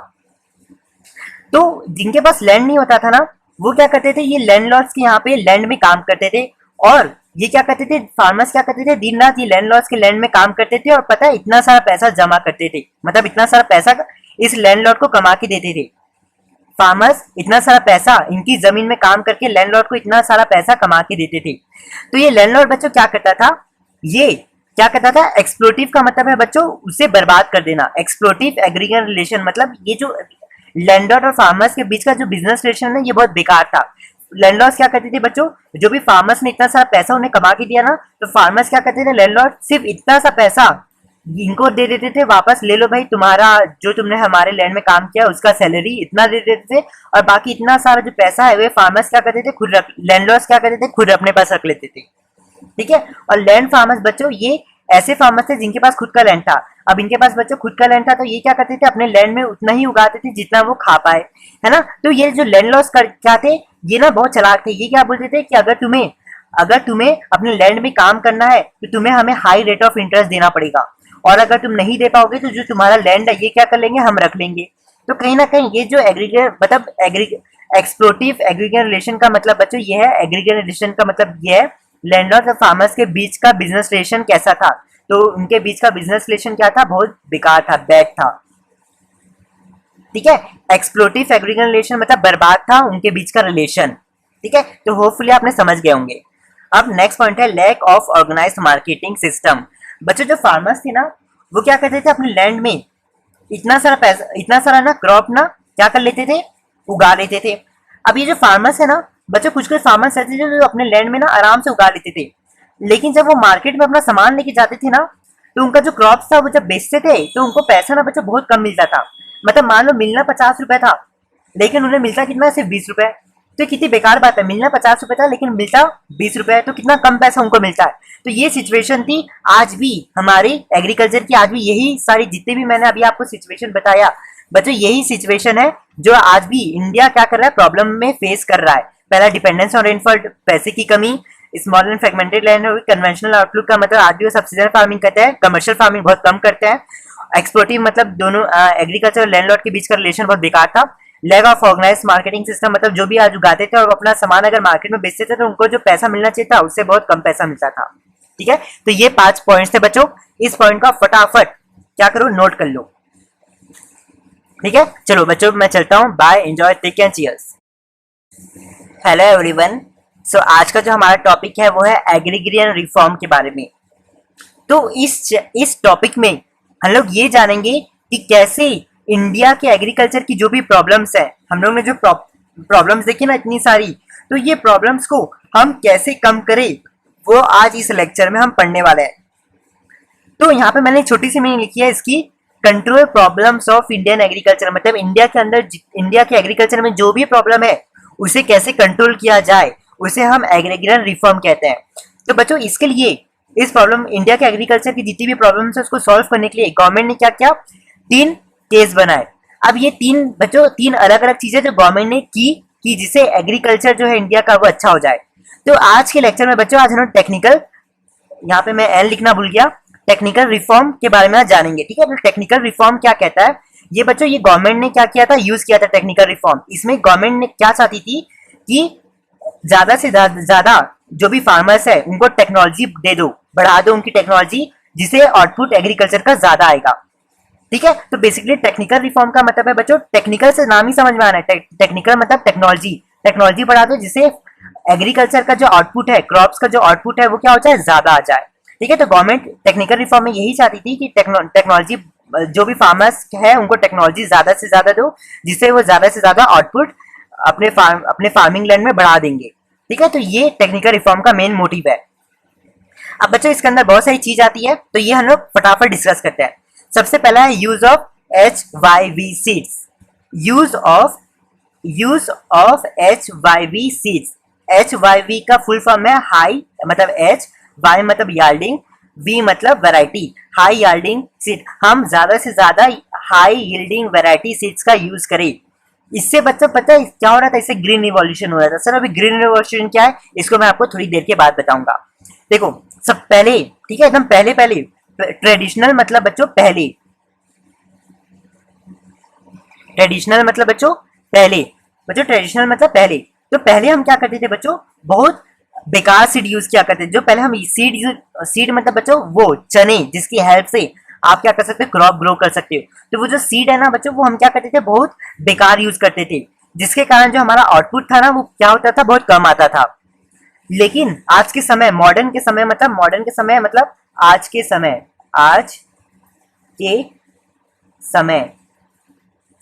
समय बच्चों हम क्या करते हैं, साइंटिफिक सीड्स यूज करते हैं।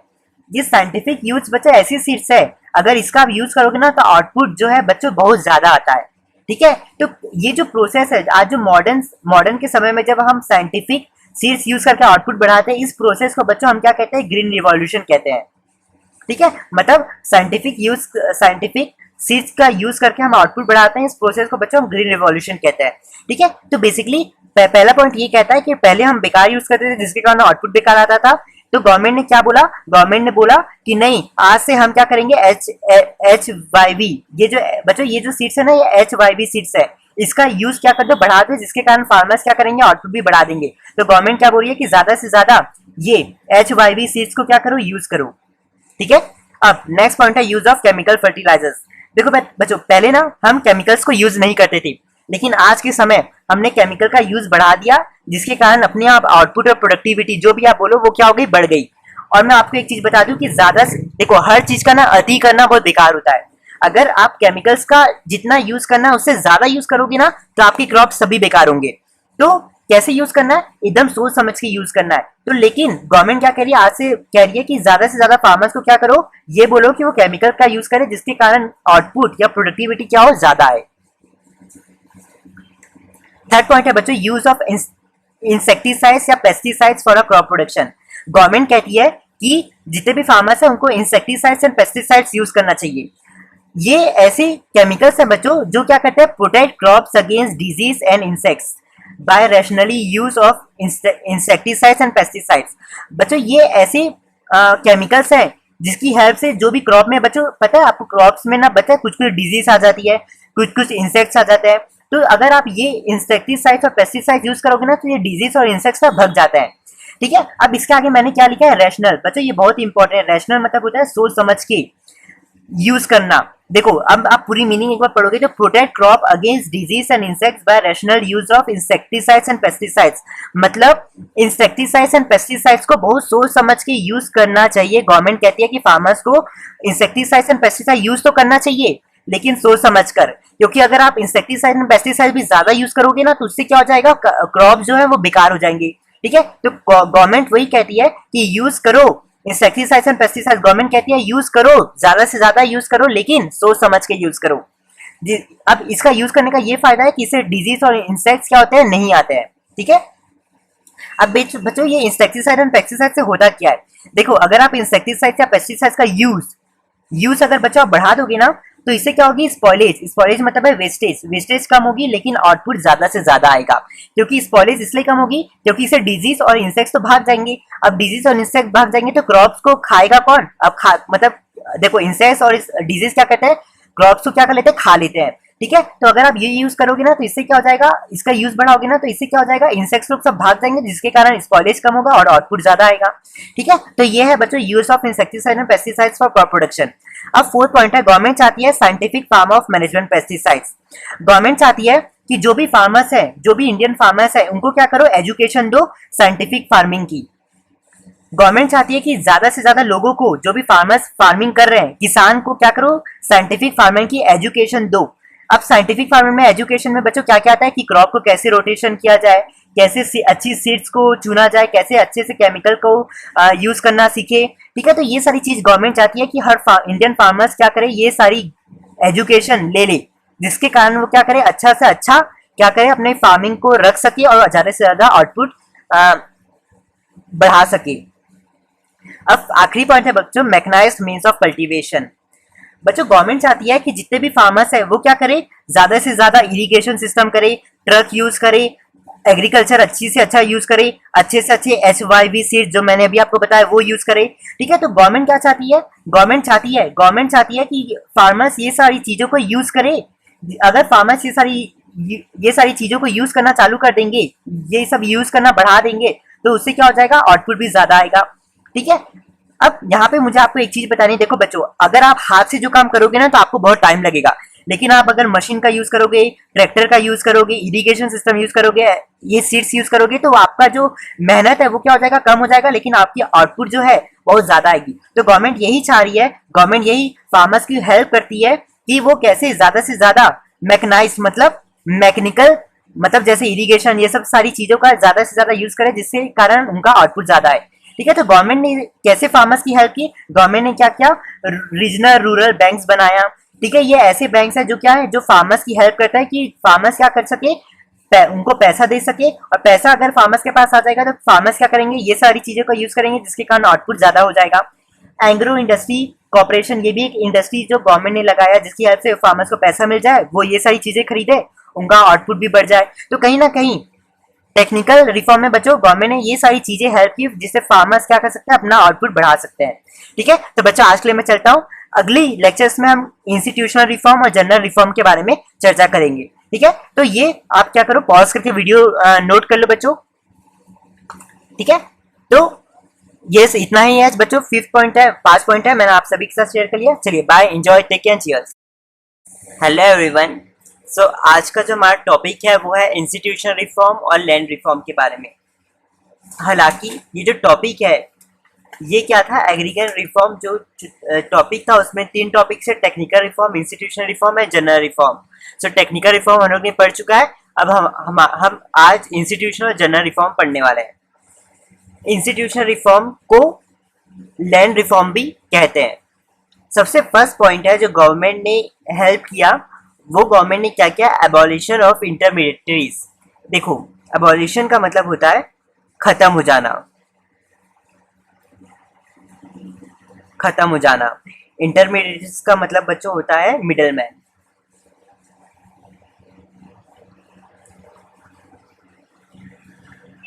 सो जमींदारी सिस्टम आप सभी जानते हैं इस पॉइंट, ये पॉइंट ये कहता है बच्चों कि मिडल मैन को पहले तो खत्म कर देना है, ठीक है। तो यहाँ पे क्या होता है, जमींदारी सिस्टम को ना गवर्नमेंट ने क्या कर दिया बच्चों, खत्म कर दिया।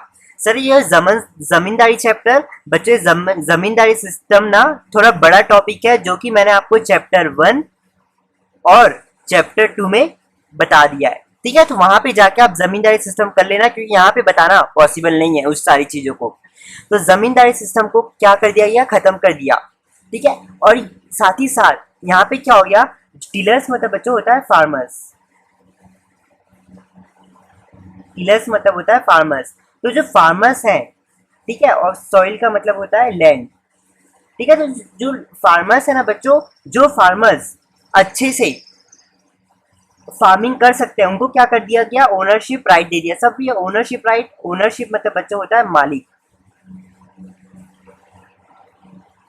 ठीक है। तो जमींदारी सिस्टम में क्या मतलब यहाँ पे क्या हो गया, सबसे पहला एबॉलिशन ऑफ इंटरमीडिएट्स में जमींदारी सिस्टम को पहला खत्म कर दिया गया, और जो फार्मर्स सच्ची में फार्मिंग अच्छे से कर सकता है उसे क्या कर दिया गया, ओनरशिप राइट दे दिया गया। सेकेंड पॉइंट है रेगुलेशन ऑफ रेंट। देखो यहाँ पहले क्या होता था, जिनके पास ना बच्चों लैंड होता था, जो भी फार्मर्स के पास लैंड होता था ना, तो जमींदार क्या करते थे, आपको पता है ये सारी जमींदार कौन होते हैं। तो जमींदार क्या करते थे बच्चों, जिनके पास भी लैंड होता था, तो जो भी फार्मर्स अपने लैंड में, मान लो कि अगर वो उन्होंने 500 रुपए अपने लैंड में फार्मिंग करके 500 रुपए अर्न किया, तो ये जो जमींदार होते थे ना, ये क्या करते थे बच्चों, इन फार्मर्स को बोलते थे, जिनके पास खुद का लैंड होता था, बोलते थे कि तुम्हें 1000 रुपीज रेंट देना पड़ेगा।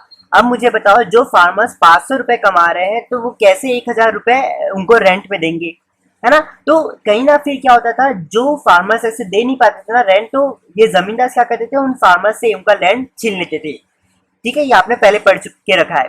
तो रेगुलेशंस ऑफ रेंट में बच्चों, ये सिस्टम को खत्म करने के लिए गवर्नमेंट ने क्या किया बच्चों, रेंट को फिक्स कर दिया। सर रेंट को फिक्स कर दिया मतलब गवर्नमेंट ने बोला कि मान लो कि अगर वो 600 रुपए कमा रही है, मान लो कोई भी फार्मर्स अपने लैंड में 600 रुपए कमा रहा है, तो गवर्नमेंट बोलती है कि जो भी पीपल, अगर मान लो कि कोई भी 600 कमा रहा है, तो उसका हम 1/3 लेंगे। मतलब गवर्नमेंट कहती है कि 200 रुपए जो है, मतलब आपका जो भी टोटल आउटपुट है उसका 1/3 जो भी आएगा, मतलब जैसे मान लो 600 रुपए फार्मर्स ने कमाया, तो उसका गवर्नमेंट क्या करेगी, 1/3 निकालेगी, 200। तो ये 200 जो है ये गवर्नमेंट अपने पास रख लेगी, ठीक है। और जो बाकी 400 रुपए फार्मर्स के पॉकेट में चले जाता है, ठीक है। तो ये वाला सिस्टम बहुत हद तक बहुत अच्छा था, ठीक है। जो भी गवर्नमेंट मतलब जो भी फार्मर्स कमाते थे, उसका 1/3 गवर्नमेंट खुद ले लेती थी और बाकी पैसा फार्मर्स को दे देती थी। तो रेगुलेशंस ऑफ रेंट का मतलब बच्चों ये है। तो यहाँ से लेकर यहाँ तक आप नोट कर लेना। थर्ड पॉइंट है कॉन्सिडरेशन ऑफ होल्डिंग्स। बच्चों कॉन्सिडरेशन का मतलब क्या होता है, कॉन्सिडरेशन का मतलब होता है ज्वाइन करना, कुछ भी चीज को जोड़ना, उसे हम कॉन्सिडरेशन कहता है।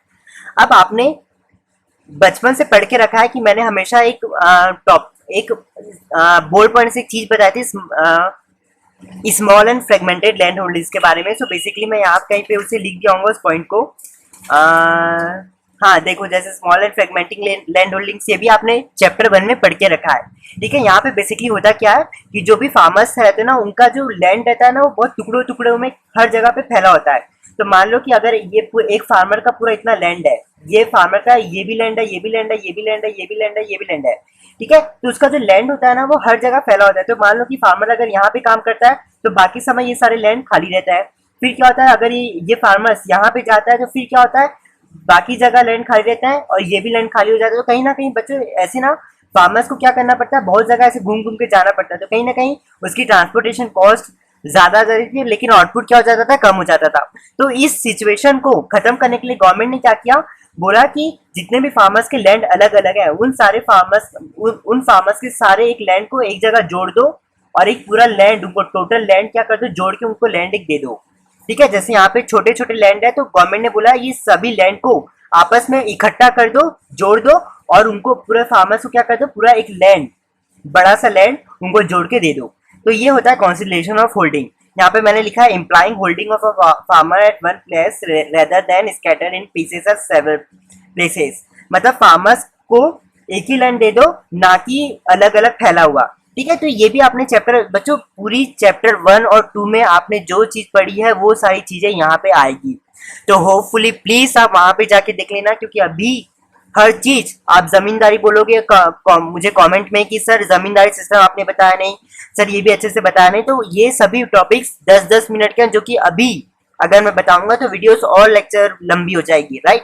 तो कहीं ना कहीं आपकी रिस्पॉन्सिबिलिटी बनती है कि आप चैप्टर 1 में जाइए और ये सारे टॉपिक्स को अच्छे से देखिए, ठीक है, तभी आपको अच्छे से समझ में आएगा, क्योंकि ये सारी चीजें हर बच्चों को अच्छे से 2-3 बार पिछले वाले लेक्चर्स में बता दी गई है। अब बच्चों 4 पॉइंट है सीलिंग ऑन लैंड होल्डिंग्स। अब यहाँ पे क्या होता है, इक्वल डिस्ट्रीब्यूशन ऑफ लैंड।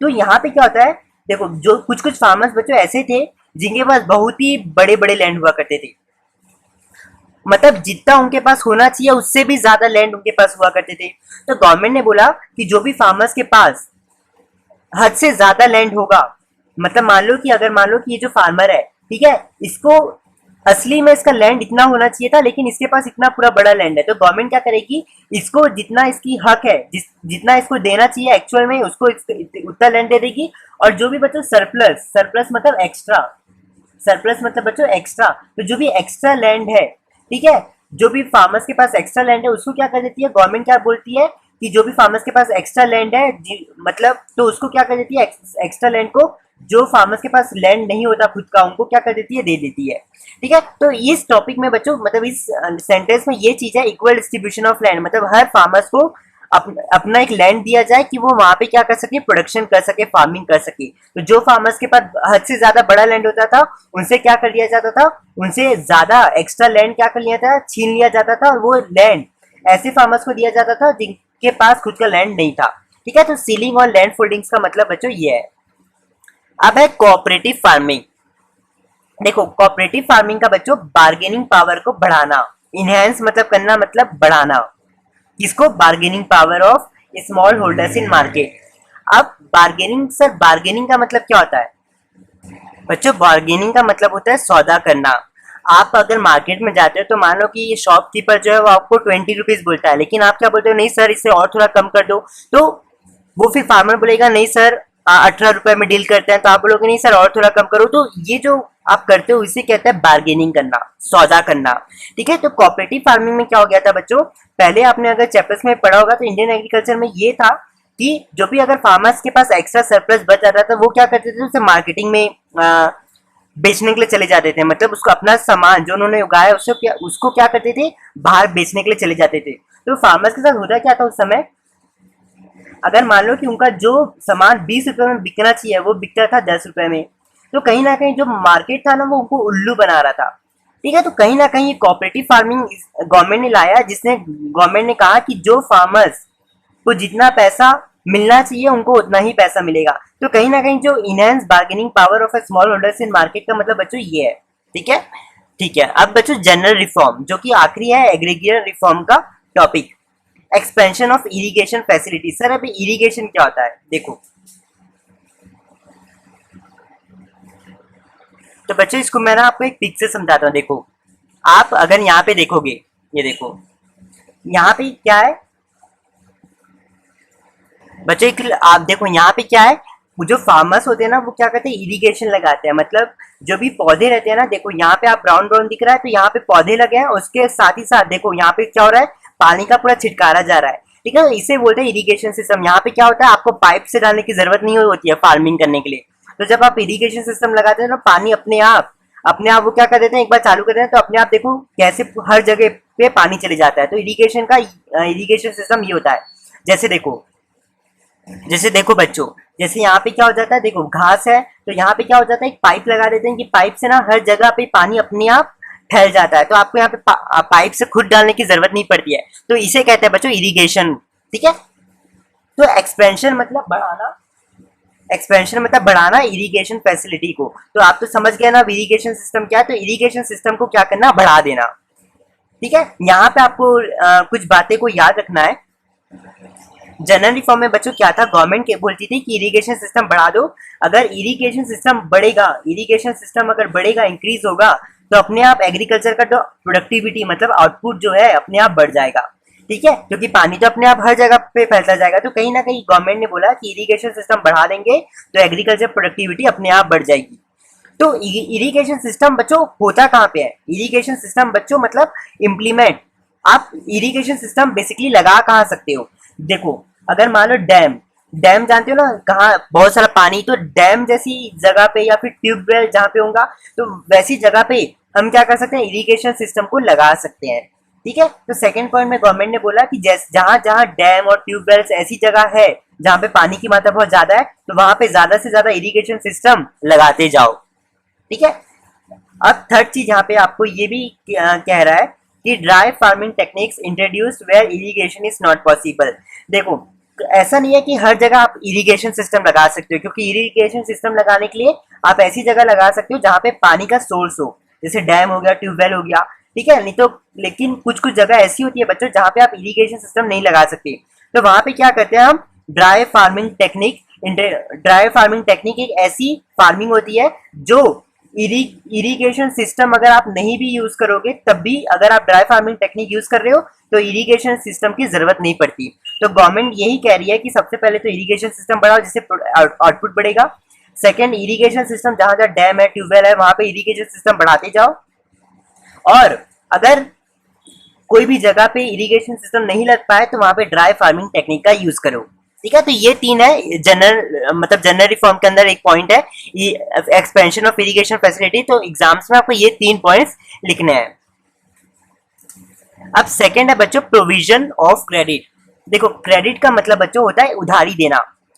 ठीक है, तो उधारी देना, तो गवर्नमेंट ने क्या किया? बहुत सारे जैसे कोऑपरेटिव क्रेडिट सोसाइटी बनाया, बैंक्स बनाए, और कुछ कुछ national bank for agriculture rural and development, जिसको शॉर्ट में नबार्ड कहते हैं, NABRD।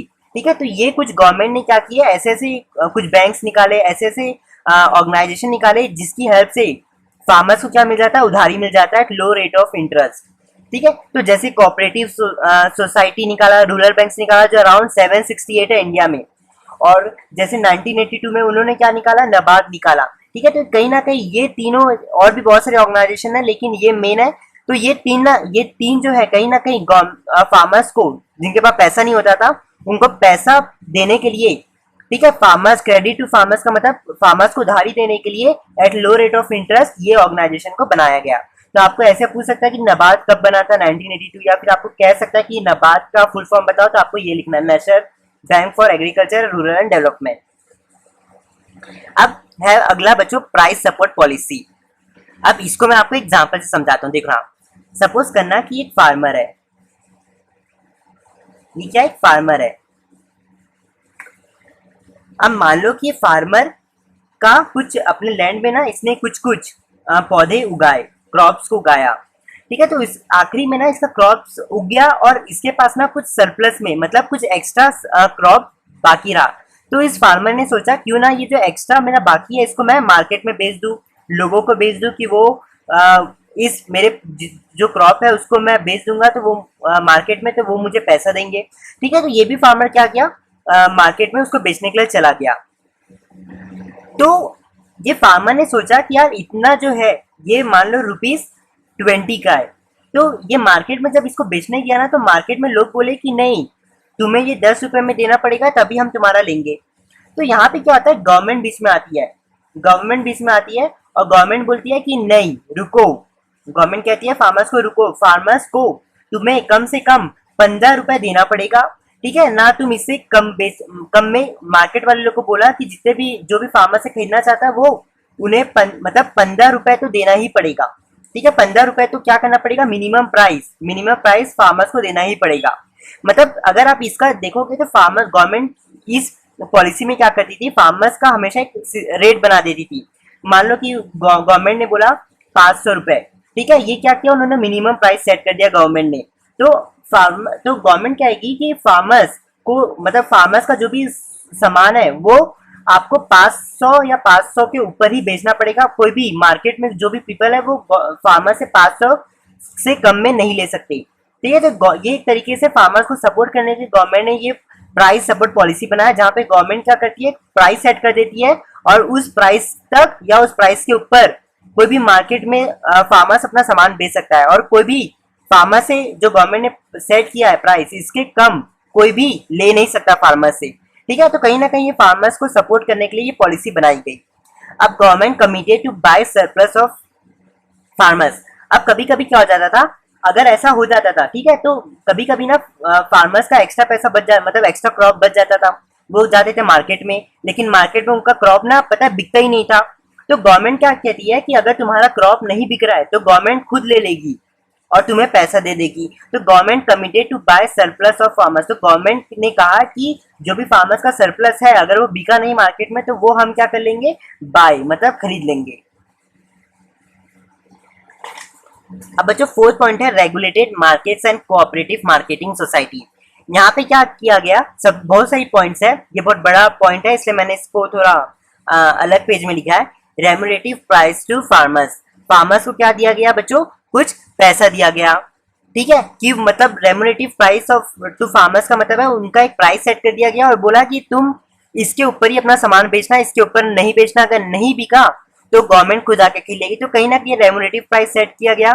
Protect farmers against exploitation bye middleman. बच्चों मिडलमैन क्या होते हैं, ये ऐसे पीपल होते हैं जो दो लोग के बीच में क्या करते हैं, काम करते हैं। ठीक है, जैसे आपको एग्जांपल में बताऊं, जैसे अमेज़न। ठीक है, अब ये अमेज़न ऐसी बिजनेस है जो क्या करती है, प्रोड्यूसर से सामान लेती है, जो बनाने वाला है उससे सामान लेती है और कंज्यूमर को बेचती है। तो यहाँ पे क्या होता है, प्रोड्यूसर और कंज्यूमर के बीच में क्या है, अमेज़न। तो ये क्या है, मिडल मैन है।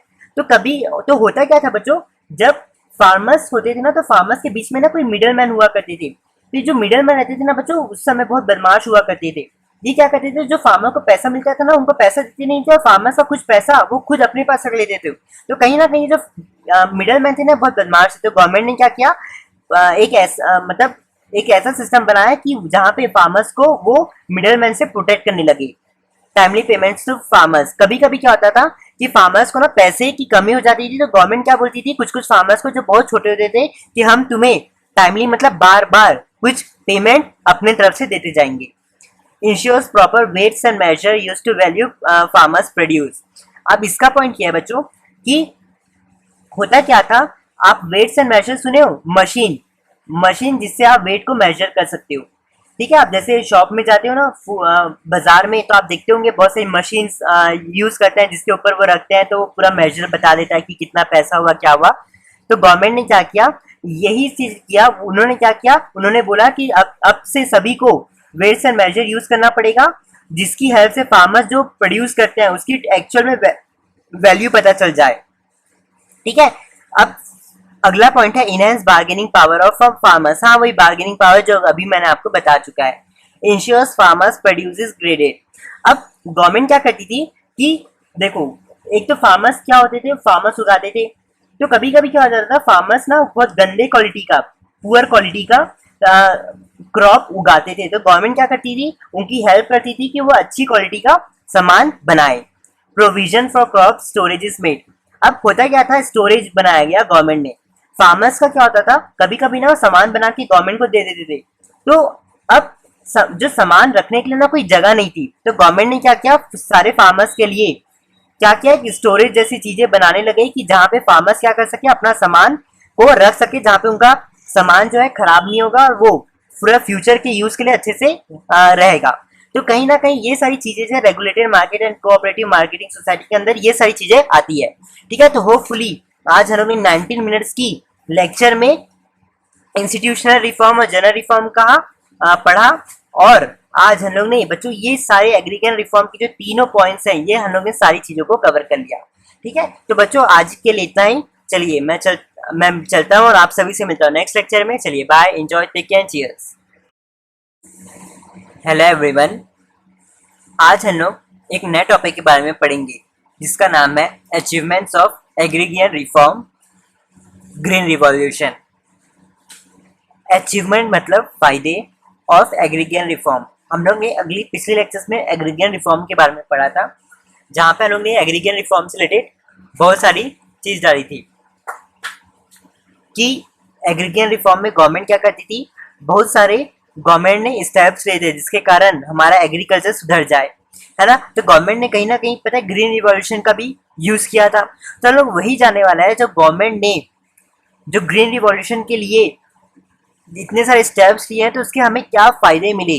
ठीक है, तो achievement of agrarian reform of green revolution, मतलब ग्रीन रिवॉल्यूशन के करने से गवर्नमेंट ने जो एग्रीगेन रिफॉर्म में ग्रीन रिवॉल्यूशन का यूज बढ़ाया था उसके हमें क्या फायदे मिले। ठीक है, तो वो हम लोग जानने वाला है। तो सबसे पहली तो यहाँ पे आपको एक चीज जानना है कि एग्रीकल्चर में सबसे बड़ा डिफरेंस है क्या। देखो एग्रीकल्चर में क्या हुआ, पहले हमारी इकोनॉमिक जो थी, हमारी जो इकोनॉमिक क्या थी, वो बैकवर्ड एंड स्टेगनेंट इकोनॉमिक थी। ऐसी इकोनॉमिक जहाँ पे लोगों का पैसा नहीं होता था, बेसिक नेसेसरी चीज नहीं होती थी, जैसे रोटी कपड़ा मकान, ये सारी चीजें नहीं होती थी। लेकिन गवर्नमेंट ने ये सारी जो स्टेप्स इम्प्लीमेंट किए, ये सारे स्टेप्स जो गवर्नमेंट ने किए, उसके कारण कहीं ना कहीं हमारी एग्रीकल्चर की जो इकोनॉमी है वो क्या होने लगी, डेवलपिंग इकोनॉमिक में चेंज हो गई। मतलब कंट्री की इकोनॉमिक्स बैकवर्ड और स्टेगनेंट इकोनॉमिक से डेवलपमेंट इकोनॉमिक बढ़ने लगी। ठीक है, होने लगी। अब तो सबसे पहले ये जानते हैं ग्रीन रिवॉल्यूशन का मतलब क्या है। ग्रीन मतलब क्रॉप्स, क्रॉप्स मतलब फसल, क्रॉप मतलब फसल। रिवैल्यूएशन का मतलब है बच्चों स्प्राउट या फिर कम्स आउट। कम्स आउट का मतलब उसका आउटपुट, प्रोडक्शन कितना निकल रहा है उससे, मतलब आप जो फसल लगा रहे हो उससे कितना प्रोडक्शन निकल रहा है, उसे हम ग्रीन रिवॉल्यूशन कहते हैं। तो जब आप ग्रीन रिवॉल्यूशन करते हो ना, ग्रीन रिवॉल्यूशन का जब आप यूज करते हो, तो जब आप उसके फसल लगाते हो, ठीक है, जब आप उसके फसल लगाते हो तो कहीं ना कहीं जो प्रोडक्शन है वो क्या होता था, बहुत ज्यादा होता था यहाँ पे। और मैं आपको और एक चीज बता दूं कि ग्रीन रिवॉल्यूशन के कारण ही एग्रीकल्चर में बहुत बड़ा चेंजेस आए। बैकवर्ड स्टैग्नेंट इकोनॉमिक से कंट्री क्या होने लगी, डेवलपिंग इकोनॉमिक में चेंज होने लगी। तो मेन कारण क्या था उसका, ग्रीन रिवॉल्यूशन सबसे बड़ा रीजन था उसके पीछे। ठीक है, तो ग्रीन मतलब क्रॉप्स, क्रॉप्स मतलब फसल, रिवॉल्यूशन मतलब कम्स आउट, फसल से कितना आउटपुट निकल रहा है उसे हम ग्रीन रिवॉल्यूशन कहते हैं। ठीक है, तो ग्रीन रिवॉल्यूशन के ना फीचर्स जानते हैं। देखो सबसे पहला फीचर है sprout in crop production. Sprout मतलब कम्स आउट, मतलब उससे कितना प्रोडक्शन निकल रहा है। ठीक है, तो वही चीज है, स्प्राउट मतलब उससे कितना प्रोडक्शन निकल रहा है, उस क्रॉप से कितना प्रोडक्टिविटी हो रही है। तो सबसे पहले आपको ये बताना है कि उससे आउटपुट जो है बढ़ रहा है। अब आपको क्या देना है, उसका एक एग्जाम्पल से शो करना है। जैसे ईयर में अगर मैं राइस की बात करूं तो 1951 में सिर्फ 668 केजी पर हेक्टेयर प्रोडक्टिविटी आती थी राइस में, लेकिन 2014 में क्या होने लगा, 2390 केजी प्रोडक्टिविटी पर हेक्टेयर आने लगा। मतलब आप देख रहे हो पहले 668 था, लेकिन आज के समय 2014 और 15 के डाटा के हिसाब से 2390 है। मतलब कितना बढ़ गया राइस का प्रोडक्टिविटी। वैसे ही अगर आप वीट की देखोगे, वीट की, ठीक है, गेहूं की, तो 1951 में सिर्फ 663 केजी प्रोडक्टिविटी पर हेक्टेयर हुआ करता था, लेकिन 2014 और 15 में 287 केजी प्रोडक्टिविटी पर हेक्टेयर। तो आप देखोगे पहले 663 था, लेकिन अभी क्या है, 287 में बढ़ गया। तो कहीं ना कहीं ये ग्रीन रिवॉल्यूशन के कारण हुआ है, क्योंकि ठीक है, ग्रीन रिवॉल्यूशन के कारण क्या हो गया है, जैसे वीट और राइस की प्रोडक्टिविटी भी बढ़ गई। ठीक है, तो ये कहीं ना कहीं एक हमारे लिए फायदा है, ग्रीन रिवॉल्यूशन का फायदा। तो ये सबसे बड़ा गवर्नमेंट को अचीवमेंट मिला ग्रीन रिवॉल्यूशन के कारण। सेकेंड चीज है एरिया अंडर कल्टीवेशन। देखो जब ग्रीन रिवॉल्यूशन में आपको पता है ना, हम ग्रीन रिवॉल्यूशन में क्या करते हैं, HIV सीड्स मतलब HYV सीड्स यूज करते हैं, साथ ही साथ केमिकल फर्टिलाइजर्स यूज करते हैं, पेस्टिसाइड्स यूज करते हैं, और भी बहुत सारी चीजें यूज करते हैं। तो ग्रीन रिवॉल्यूशन के अंदर बच्चों ये सारी चीजें आ जाती है। तो जैसे ग्रीन रिवॉल्यूशन के अंदर क्या था, HYV सीड्स का हम यूज करते थे। ठीक है, तो होने क्या लगा, हम HYV टेक्नोलॉजी का यूज जब बढ़ाने लग रहे थे ना, तो उससे क्या हो रहा था, सोइंग मतलब बोना से लेकर हार्वेस्टिंग, मतलब क्रॉप हार्वेस्टिंग का मतलब है फसल की कटाई, ये जो समय है ना दोनों के बीच का ड्यूरेशन, वो क्या हो गया, कम होने लग गया। फसल मतलब बोइंग का मतलब होता है जब आप मान लो कि आपको एक पौधा उगाना है, तो आप पौधा कैसे उगाओगे, जब उसका बीज आप लगाओगे, उसमें पानी डालोगे, तो अपने आप वो बड़ा हो जाएगा, है ना। सेम चीज है, बोइंग का मतलब है आप जब बीजा डालते हो, ठीक है, और उसकी कटाई, जब वो बड़ा हो जाता है तो आप उसकी क्या करते हो, कटाई करते हो। तो वो दोनों के बीच का जो डिस्टेंस है वो क्या हो गया, मतलब दोनों के बीच का जो टाइम है वो क्या हो गया, कहीं ना कहीं कम हो गया। तो किसके कारण कम हुआ, क्योंकि हम HYV टेक्नोलॉजी का यूज बढ़ा रहे थे, उसके कारण सोइंग और हार्वेस्टिंग के बीच का जो टाइम था वो क्या हो गया, कम हो गया। लेकिन जब हम HYV सीड्स का ये टेक्नोलॉजी का यूज नहीं करते थे तो क्या होता था, हम जैसे ही सीड्स को डालते थे, ठीक है, सोइंग करते थे, और फसल की कटाई का जो दोनों के बीच का जो टाइम था ना बहुत ज्यादा लगता था। लेकिन जैसे हम SYV टेक्नोलॉजी का यूज बढ़ाने लगे तो दोनों के बीच का क्या हो गया, बोने से लेकर फसल की कटाई का दोनों का जो टाइम था, दोनों के बीच का जो टाइम वो क्या हो गया, कम होने लग गया। अब है केमिकल फर्टिलाइजर्स का। जैसे हम लोग ने यूज बढ़ाया ना तो फेलोइंग का नीड क्या हो गया, हमें कम पड़ गया। तो अब सर ये फेलोइंग क्या है, सबसे पहले तो ये जानो कि फेलोइंग क्या है। देखो पहले क्या होता था, जब हम ग्रीन रिवॉल्यूशन यूज नहीं करते थे तो क्या होता था, फार्मर्स एक लैंड में क्या करते थे, उगाते थे, ठीक है। और बच्चों हर लैंड की ना एक फर्टिलिटी होती है, तो हर लैंड की फर्टिलिटी कभी बढ़ जाती है कुछ समय तक, कभी कुछ समय तक कम हो जाती है। तो ये ऐसा होता क्यों है, देखो फार्मर्स क्या करते हैं, अपने लैंड में क्या करते हैं, क्रॉप्स को, फसल को क्या करते हैं, उगाते हैं। तो जैसे वो उगाते हैं ना कहीं लैंड की जो फर्टिलिटी है वो क्या हो जाती है, कम हो जाती है, ठीक है। फिर फार्मर्स क्या करते हैं, लैंड की फर्टिलिटी को वापस बढ़ाने के लिए ये लैंड को क्या करते हैं, वापस से खाली छोड़ देते हैं, उसमें कुछ नहीं करते हैं। फिर लैंड की फर्टिलिटी क्या हो जाती है, वापस आ जाती है। फिर फार्मर्स क्या करते हैं, जैसे लैंड की फर्टिलिटी वापस आ जाती है फिर वो क्या करते हैं, उसमें फसल उगाते हैं। फिर लैंड की फर्टिलिटी कम होती है, ठीक है, तो फिर वो क्या करते हैं, लैंड को ऐसे ही छोड़ देते हैं कुछ समय तक। फिर जैसे लैंड की फर्टिलिटी बढ़ जाती है तो वो फिर क्रॉप उगाते हैं। ऐसा ये जो प्रोसेस है क्या रहता है, चलता रहता है। तो इसे क्या कहते हैं, फेलोइंग कहते हैं, ठीक है। तो फेलोइंग का मतलब है लिविंग लैंड अनकल्टिवेटेड, मतलब लैंड को ऐसे ही छोड़ दो, उसमें कुछ भी उगाओ नहीं, for some time to regain fertility, मतलब लैंड को कुछ समय तक ले ऐसे ही छोड़ दो कि वो वापस से अपनी फर्टिलिटी को रिगेन कर ले, मतलब वापस से उसमें फर्टिलिटी आ जाए लैंड में, ठीक है। तो इसे हम फेलोइंग कहते हैं। तो जैसे आप केमिकल फर्टिलाइजर्स का यूज करना बढ़ा दिए ना, तो कहीं ना कहीं फेलोइंग करने की जरूरत हमें बहुत कम पड़ गई, क्योंकि जैसे हम केमिकल्स यूज करते हैं ना तो कहीं ना कहीं लैंड की जो फर्टिलिटी है वो अपने आप बढ़ जाती थी, ठीक है। तो कहीं ना कहीं हमें लैंड को खाली छोड़ने की कभी जरूरत नहीं पड़ी, जैसे हम केमिकल फर्टिलाइजर्स का यूज बढ़ाने लगे, ठीक है। जैसे फेलोइंग का नीड क्या हो गया, कम हो गया, ठीक है। तो ये है एरिया अंडर कल्टीवेशन का। तो एग्जाम्स में आपको लिखना है। अब है shift from subsistence crops to commercial crop.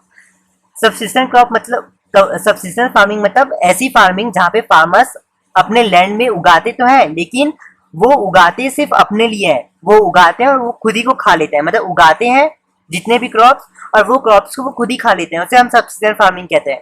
Commercial farming में क्या होता है, फार्मर्स क्या करते हैं, अपने लैंड में उगाते तो है लेकिन अपने लिए नहीं उगाते, वो क्या करते हैं, बाहर मार्केट में बेच, अपने जो भी क्रॉप्स है उसको क्या करते हैं, बाहर बेचते हैं और उससे पैसा कमाते हैं, तो इसे हम कमर्शियल फार्मिंग कहते हैं, ठीक है।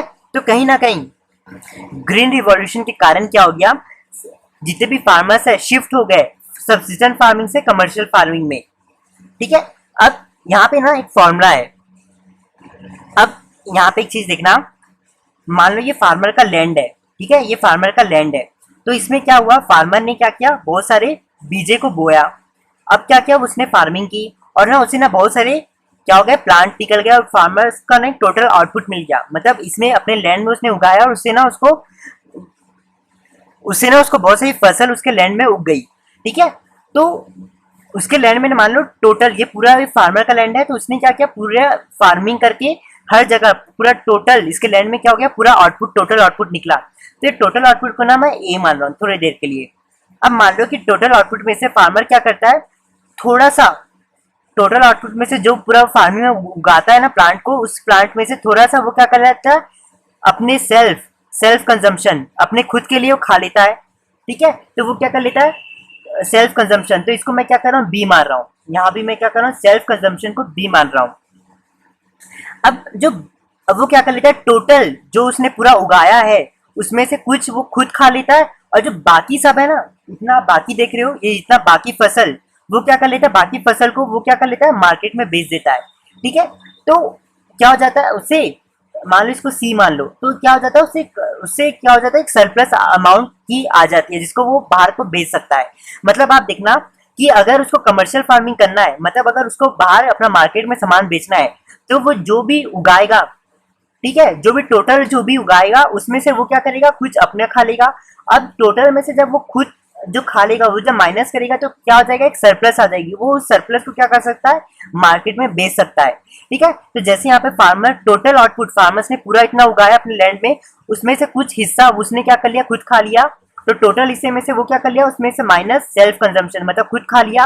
तो क्या बचता है, इतना पूरा क्रॉप बचता है, इस क्रॉप को क्या बोलते हैं हम, सरप्लस क्रॉप बचते हैं, जो वो मार्केट में क्या करता है, उसे बेच देता है।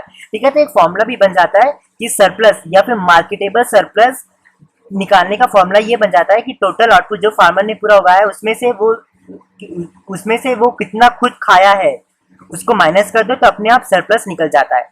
ठीक है, तो ये क्या हो गया, ये जो सरप्लस है ना, ये तभी हो पाया जब हम ग्रीन रिवॉल्यूशन का यूज करना चालू कर दिए। ठीक है, नहीं तो पहले क्या होता था, जो भी फार्मर टोटल आउटपुट निकालता था ना, वो क्या कर लेता था, खुद ही खा लेता था, पूरा टोटल आउटपुट को वो पूरा खुद ही खा लेता था। ठीक है, तो कोई भी सरप्लस बचता नहीं था। लेकिन जैसे ग्रीन रिवॉल्यूशन आया तो क्या होने लग गया, टोटल आउटपुट तो था और फार्मर्स क्या होने लग गए, टोटल आउटपुट में से वो कुछ अपना खाते थे और बाकी सब क्या करते थे, मार्केट में बेच देते थे। Change in farmers outlook, farmers का जो सोचने का तरीका था ना बच्चों, उसमें क्या हो गया, चेंज आने लग गया। कैसे चेंज आने लग गया, वो फार्मर्स क्या करने लगे, सब्सिस्टेंस फार्मिंग से क्या हो गए, वो कमर्शियल फार्मिंग में शिफ्ट हो गए। फार्मर्स को लगने लगा, अरे यार हम जितना उगाते हैं वो हम खुद ही खा लेते हैं, इससे हमें क्या फायदा होता है। तो उनका दिमाग में थोड़ा उनका दिमाग चेंज हुआ, वो सोचने लगे एक काम करते हैं, ग्रीन रिवॉल्यूशन की हेल्प से हम क्या करते हैं, फार्मिंग करते हैं, थोड़ा सा हम क्या कर लेंगे अपने लिए रखेंगे और बाकी पूरा मार्केट में बेच देंगे। तो कहीं ना कहीं वो क्या हो गए, सब्सिस्टेंस फार्मिंग से लेकर कमर्शियल फार्मिंग में शिफ्ट हो गए। वो क्या करने लगे, वो ये सोचने लगे कि यार अपना जो क्रॉप है उसको बाहर बेच देंगे, बाहर बेचेंगे तो पैसा मिलेगा। ठीक है, तो कहीं ना कहीं फार्मर्स के सोचने के तरीके में चेंज आया, वो सब्सिस्टेंस फार्मिंग से कमर्शियल फार्मिंग में शिफ्ट हो गए। सेल्फ सफिशिएंसी इन food grain item, self sufficiency मतलब जो चीज हमारे पास है, ठीक है, मतलब बच्चों इंडिया ना सेल्फ सफिशिएंस था फूड ग्रेन में। देखो हमारी जो कंट्री है ना वो एग्रीकल्चर में बहुत आगे है, तो कहीं ना कहीं एग्रीकल्चर में हम सेल्फ सफिशिएंसी है, मतलब हमें कोई और कंट्री की जरूरत नहीं है एग्रीकल्चर में। ठीक है, मतलब जैसे मान लो टेक्नोलॉजी में हमारी कमी है। ठीक है, तो हम क्या करते हैं, जापान से थोड़ी टेक्नोलॉजी ले लेते हैं, चाइना से टेक्नोलॉजी ले लेते हैं। लेकिन एग्रीकल्चर में क्या है, हम सेल्फ सफिशिएंट है, मतलब हमें एग्रीकल्चर में किसी भी कंट्री की कोई जरूरत नहीं है, हम एग्रीकल्चर को खुद ही बना सकते हैं, तो उसे हम कहते हैं सेल्फ सफिशिएंसी। तो हम क्या थे, सेल्फ सफिशिएंसी इन फूड ग्रेन, हम फूड ग्रेन में सेल्फ सफिशिएंट थे। तो हम क्या करते थे बच्चों, जो भी हमारी कंट्री में क्या करते थे, हम सबसे पहले जो भी फार्मर्स का जो टोटल क्रॉप बस आता था वो पहले हम क्या करते थे, कंट्री में, अभी भी कंट्री में बांट देते हैं। उसमें भी क्या हो जाता है, उसमें जैसी कंट्री को बांटने के बाद भी फार्मर्स के पास ना बहुत सारा क्रॉप्स बच जाता है, तो वो क्या करते हैं, मेंटेन बफर स्टॉक, मतलब वो क्या करते हैं, बाहर की कंट्री को एक्सपोर्ट कर देते हैं। एक्सपोर्ट करना मतलब सेल करना, बाहर की अदर कंट्रीज को क्या कर देते हैं, हम सेल कर देते हैं। तो जो भी ग्रेन हमारे पास एक्स्ट्रा बचता था ना, वो ग्रीन रिवॉल्यूशन के कारण ही बचता था। अब वो एक्स्ट्रा बचता था तो क्या होता था, हम क्या करते थे, वो एक्स्ट्रा को बफर स्टॉक में डाल देते थे, और बफर स्टॉक से क्या होता था, वो हम क्या करते थे, अदर कंट्री, बाहर की कंट्री को क्या कर देते थे, बेच देते थे। तो बाहर की कंट्री क्या देगी, हमें पैसा देगी, तो हमारी कंट्री का जो इंटरनेशनल रिजर्व है वो कहीं ना कहीं बढ़ता है। ठीक है, तो ये क्या था, ग्रीन रिवॉल्यूशन के कारण ही फायदा हुआ। तो आप देखोगे कि ग्रीन रिवॉल्यूशन के बच्चों हमें बहुत सारे फायदे हुए। ठीक है, तो आप वीडियो पॉज करके आप क्या करना है, यहाँ से लेकर यहाँ तक नोट कर लो। ठीक है, तो बच्चों यहाँ तक थे ग्रीन रिवॉल्यूशन के फायदे। अब अगली लेक्चर में मैं आपको नए टॉपिक के साथ मिलता हूँ। चलिए bye, enjoy, take care, cheers. Hello everyone, आज का जो हमारे पास टॉपिक है वो है ग्रीन रिवॉल्यूशन के हमें क्या घाटे हुए, मतलब ग्रीन रिवॉल्यूशन से हमें क्या नुकसान हुआ। लिमिटेशन ऑफ ग्रीन रिवॉल्यूशन का मतलब है ग्रीन रिवॉल्यूशन से हमें क्या नुकसान हुआ। ठीक है, तो इसे हम कभी कभी ऐसे भी लिख देते हैं, gains of green revolution significant but not sufficient. अगर आपको ये लाइन भी कह दिया तो समझ जाना ये ग्रीन रिवॉल्यूशन का घाटे के बारे में, ग्रीन रिवॉल्यूशन के घाटे के बारे में बात कर रहा है। ठीक है, तो दोनों लाइन का मतलब एक ही है। तो ग्रीन रिवॉल्यूशन के हमें घाटे क्या हुए, तो सबसे पहला पॉइंट है लिमिटेड क्रॉप्स। देखो ग्रीन रिवॉल्यूशन का ना यूज सिर्फ आप दो ही क्रॉप के लिए यूज कर सकते थे, जैसे वीट या फिर राइस। आप चावल के लिए या गेहूं के लिए ही आप ग्रीन रिवॉल्यूशन का यूज कर सकते थे। ठीक है, लेकिन ग्रीन रिवॉल्यूशन का आप यूज नहीं कर सकते थे अगर क्रॉप्स में, जैसे आपको कॉटन ग्रो करना है, टी ग्रो करना है, पल्सेस ग्रो करना है, तो आप कहीं ना कहीं ग्रीन रिवॉल्यूशन का यूज नहीं कर सकते थे। तो ये सबसे बड़ा लिमिटेड था कि हम क्या करते थे, सिर्फ लिमिटेड क्रॉप था, सिर्फ हम क्या करते थे, वीट और राइस ऐसे ही क्रॉप से जिसमें हम ग्रीन रिवॉल्यूशन का यूज कर सकते थे। लेकिन जैसे क्रॉप्स हो गया, जैसे पल्सेस हो गया, कॉटन की क्रॉप्स हो गया, टी क्रॉप्स हो गया, तो यहाँ पे हम ग्रीन रिवॉल्यूशन का यूज नहीं कर सकते थे। ठीक है, तो ये है सबसे बड़ा घाटा लिमिटेड क्रॉप्स, मतलब हमारे पास क्रॉप की कमी थी। अनइवन सेपरेट मतलब देखो ग्रीन रिवॉल्यूशन क्या था, हम सिर्फ कुछ कुछ स्टेट्स में, इंडिया में बहुत सारे स्टेट्स है जैसे पंजाब, हरियाणा, तमिलनाडु, तो ग्रीन रिवॉल्यूशन का हम यूज सिर्फ कुछ कुछ स्टेट्स में, जैसे पंजाब हो गया, हरियाणा हो गया, तमिलनाडु हो गया, ऐसे ही स्टेट में क्या कर पाते थे, हम यूज कर पाते थे। लेकिन ग्रीन रिवॉल्यूशन का यूज हम ऐसे स्टेट्स में जैसे यूपी हो गया, बिहार हो गया, उड़ीसा हो गया, मध्य प्रदेश, तो ऐसी जगह पे, ऐसे स्टेट्स में हम ग्रीन रिवॉल्यूशन का यूज ऐसे स्टेट्स में नहीं कर पाते थे। ठीक है, तो ये है अनइवन स्प्रेड का मतलब। अब है थर्ड पॉइंट है इकोनॉमिक डिवाइड। अब इकोनॉमिक डिवाइड का मतलब ये है, देखो इकोनॉमिक डिवाइड का ना एक काम करो, थोड़ी देर के बाद समझना, उससे पहले आप ये वाला पॉइंट समझना, लिमिटेड फार्मिंग पॉपुलेशन। अब मैं आपको एक चीज बता दूं कि ग्रीन रिवॉल्यूशन का यूज वही पीपल कर सकता था जिसके पास पैसे ज्यादा थे, क्योंकि ग्रीन रिवॉल्यूशन कहीं ना कहीं बहुत एक्सपेंसिव था। एक्सपेंसिव मतलब बहुत महंगा था, तो महंगा था तो इसको वही पीपल यूज कर पाते थे जिनके पास पैसा होता था। ठीक है, सेकंड बात, जो भी ग्रीन रिवॉल्यूशन यूज करता था ना, तो कहीं ना कहीं उसके पास इरिगेशन सिस्टम भी होना चाहिए था। तो अगर आपको ग्रीन रिवॉल्यूशन को यूज करना है तो आपके पास दो चीजें होनी चाहिए। पहली, आपके पास पैसा होना चाहिए क्योंकि ग्रीन रिवॉल्यूशन एक्सपेंसिव है, और सेकंड चीज, आपके पास अच्छा इरिगेशन सिस्टम होना चाहिए। अगर आपके पास ये दो चीज है तो आप आराम से ग्रीन रिवॉल्यूशन का यूज कर सकते हो। लेकिन होता क्या था, जो भी फार्मर्स के पास ग्रीन रिवॉल्यूशन होता था, ठीक है, वो क्या कर सकते थे, ग्रीन रिवॉल्यूशन का यूज कर पाते थे। और जिनके पास ग्रीन रिवॉल्यूशन का यूज नहीं होती थी, मतलब नहीं होता था, होती था, जो भी कह लो, ग्रीन रिवॉल्यूशन का अगर जो भी फार्मर्स के पास ग्रीन रिवॉल्यूशन का मतलब जिनके पास ये चीज नहीं होती थी, ठीक है, मतलब देखो ग्रीन रिवॉल्यूशन का यूज जो फार्मर्स कर सकते थे जिनके पास ये दो चीज होती थी, तभी वो ग्रीन रिवॉल्यूशन का यूज कर पाते थे। लेकिन कुछ कुछ फार्मर्स ऐसे थे जिनके पास ये दो चीज नहीं होती थी, जिसके कारण वो ग्रीन रिवॉल्यूशन का यूज नहीं कर पाते थे। ठीक है, तो यहाँ पे यही मतलब है लिमिटेड फार्मिंग पॉपुलेशन का मतलब। ग्रीन रिवॉल्यूशन को यूज करने के लिए दो चीज चाहिए, जिन भी फार्मर्स के पास ये दो चीज होती थी वो ग्रीन रिवॉल्यूशन का यूज कर पाते थे, और जो फार्मर्स के पास ये दो चीज नहीं होती थी वो ग्रीन रिवॉल्यूशन का यूज नहीं कर पाते थे। ठीक है, तो ये लिमिटेड फार्मिंग पॉपुलेशन का मतलब है। लेकिन इससे पहले अब और एक पॉइंट है जो हमें डिस्कस करना है। अब बच्चों, इससे क्या हो गया, जो रिच फार्मर्स था, जो रिच फार्मर जो क्या कर पाता था, ग्रीन रिवॉल्यूशन का यूज करके ये दो चीज को ले लेता था। ठीक है, अब वो क्या करने लगता था, अपने लैंड में ज्यादा से ज्यादा ग्रो करने लग जाता था। ठीक है, ज्यादा से ज्यादा प्रोडक्शन करना चालू कर देता था। और पुअर फार्मिंग बेचारे लोग ग्रीन रिवॉल्यूशन का यूज नहीं कर पाते थे। ठीक है, क्योंकि उनके पास पैसा भी नहीं होता था, इरिगेशन सिस्टम भी नहीं होता था, तो कहीं ना कहीं ग्रीन रिवॉल्यूशन का यूज नहीं कर पाते थे। तो क्या हो गया था, जो रिच फार्मर्स थे वो क्या हो गए, और रिच बन गए, और पुअर फार्मर्स और पुअर बन गए, क्योंकि इनके पास ना ग्रीन रिवॉल्यूशन को यूज करने के लिए पैसा नहीं था, तो ये अपने लैंड में ज्यादा से ज्यादा आउटपुट नहीं निकाल पाते थे, ज्यादा से ज्यादा आउटपुट नहीं इंक्रीज कर पाते थे। तो क्या हो गया, रिच और पुअर फार्मर्स के बीच का जो डिफरेंस था ना और बढ़ गया, दोनों के बीच का जो गैप था वो क्या हो गया, और बढ़ गया। ठीक है, अब इससे क्या हो गया, गवर्नमेंट ने पुअर फार्मर्स को लोन देने की कोशिश भी किया, लेकिन इंडियन एक्सचेयर ये ऐसे पीपल है जो क्या कहते हैं, पूरे पैसे का हिसाब किताब रखते हैं। तो इनको लग रहा था कि अगर गवर्नमेंट अगर पुअर पीपल पे पुअर फार्मर्स पे पैसा अगर लगाएगी तो कहीं ना कहीं कंट्री में बर्डन आ जाएगा। ठीक है, तो इसके कारण कहीं ना कहीं फार्मर्स को हम पैसे भी ज्यादा से ज्यादा नहीं दे पाते थे। ठीक है, तो इकोनॉमिक डिवाइड का मतलब यही है। रिच फार्मर्स क्या करते थे, ग्रीन रिवॉल्यूशन का यूज करना चालू कर दिए थे, जिसके कारण वो और रिच बन गए। पुअर फार्मर्स क्या कर रहे थे, ग्रीन रिवॉल्यूशन का यूज नहीं कर पाते थे, जिसके कारण वो और गरीब बन गए थे। दोनों के बीच का गैप क्या हो गया, बढ़ गया। गवर्नमेंट भी ज्यादा उनको लोन दे नहीं पाती थी, नहीं तो क्या हो जाता था, कंट्री में बर्डन आ जाता था। तो ये जो मैंने आप सभी के साथ चार चीजें डिस्कस की, ये है ग्रीन रिवॉल्यूशन के सबसे बड़े घाटे, limited crops, uneven spread, economic divide और लिमिटेड फार्मिंग पॉपुलेशन। तो ये चीजें ना आपको एक्सप्लेन करना है। ठीक है, तो चलो बच्चों, आप ये चीजों को नोट कर लो वीडियो पॉज करके। ठीक है, तो होपफुली आप सभी ने ये सारी लेक्चर्स को नोट कर लिया होगा। अब मैं आप सभी के साथ मिलता हूँ नेक्स्ट लेक्चर में। चलिए bye, enjoy, take care, cheers.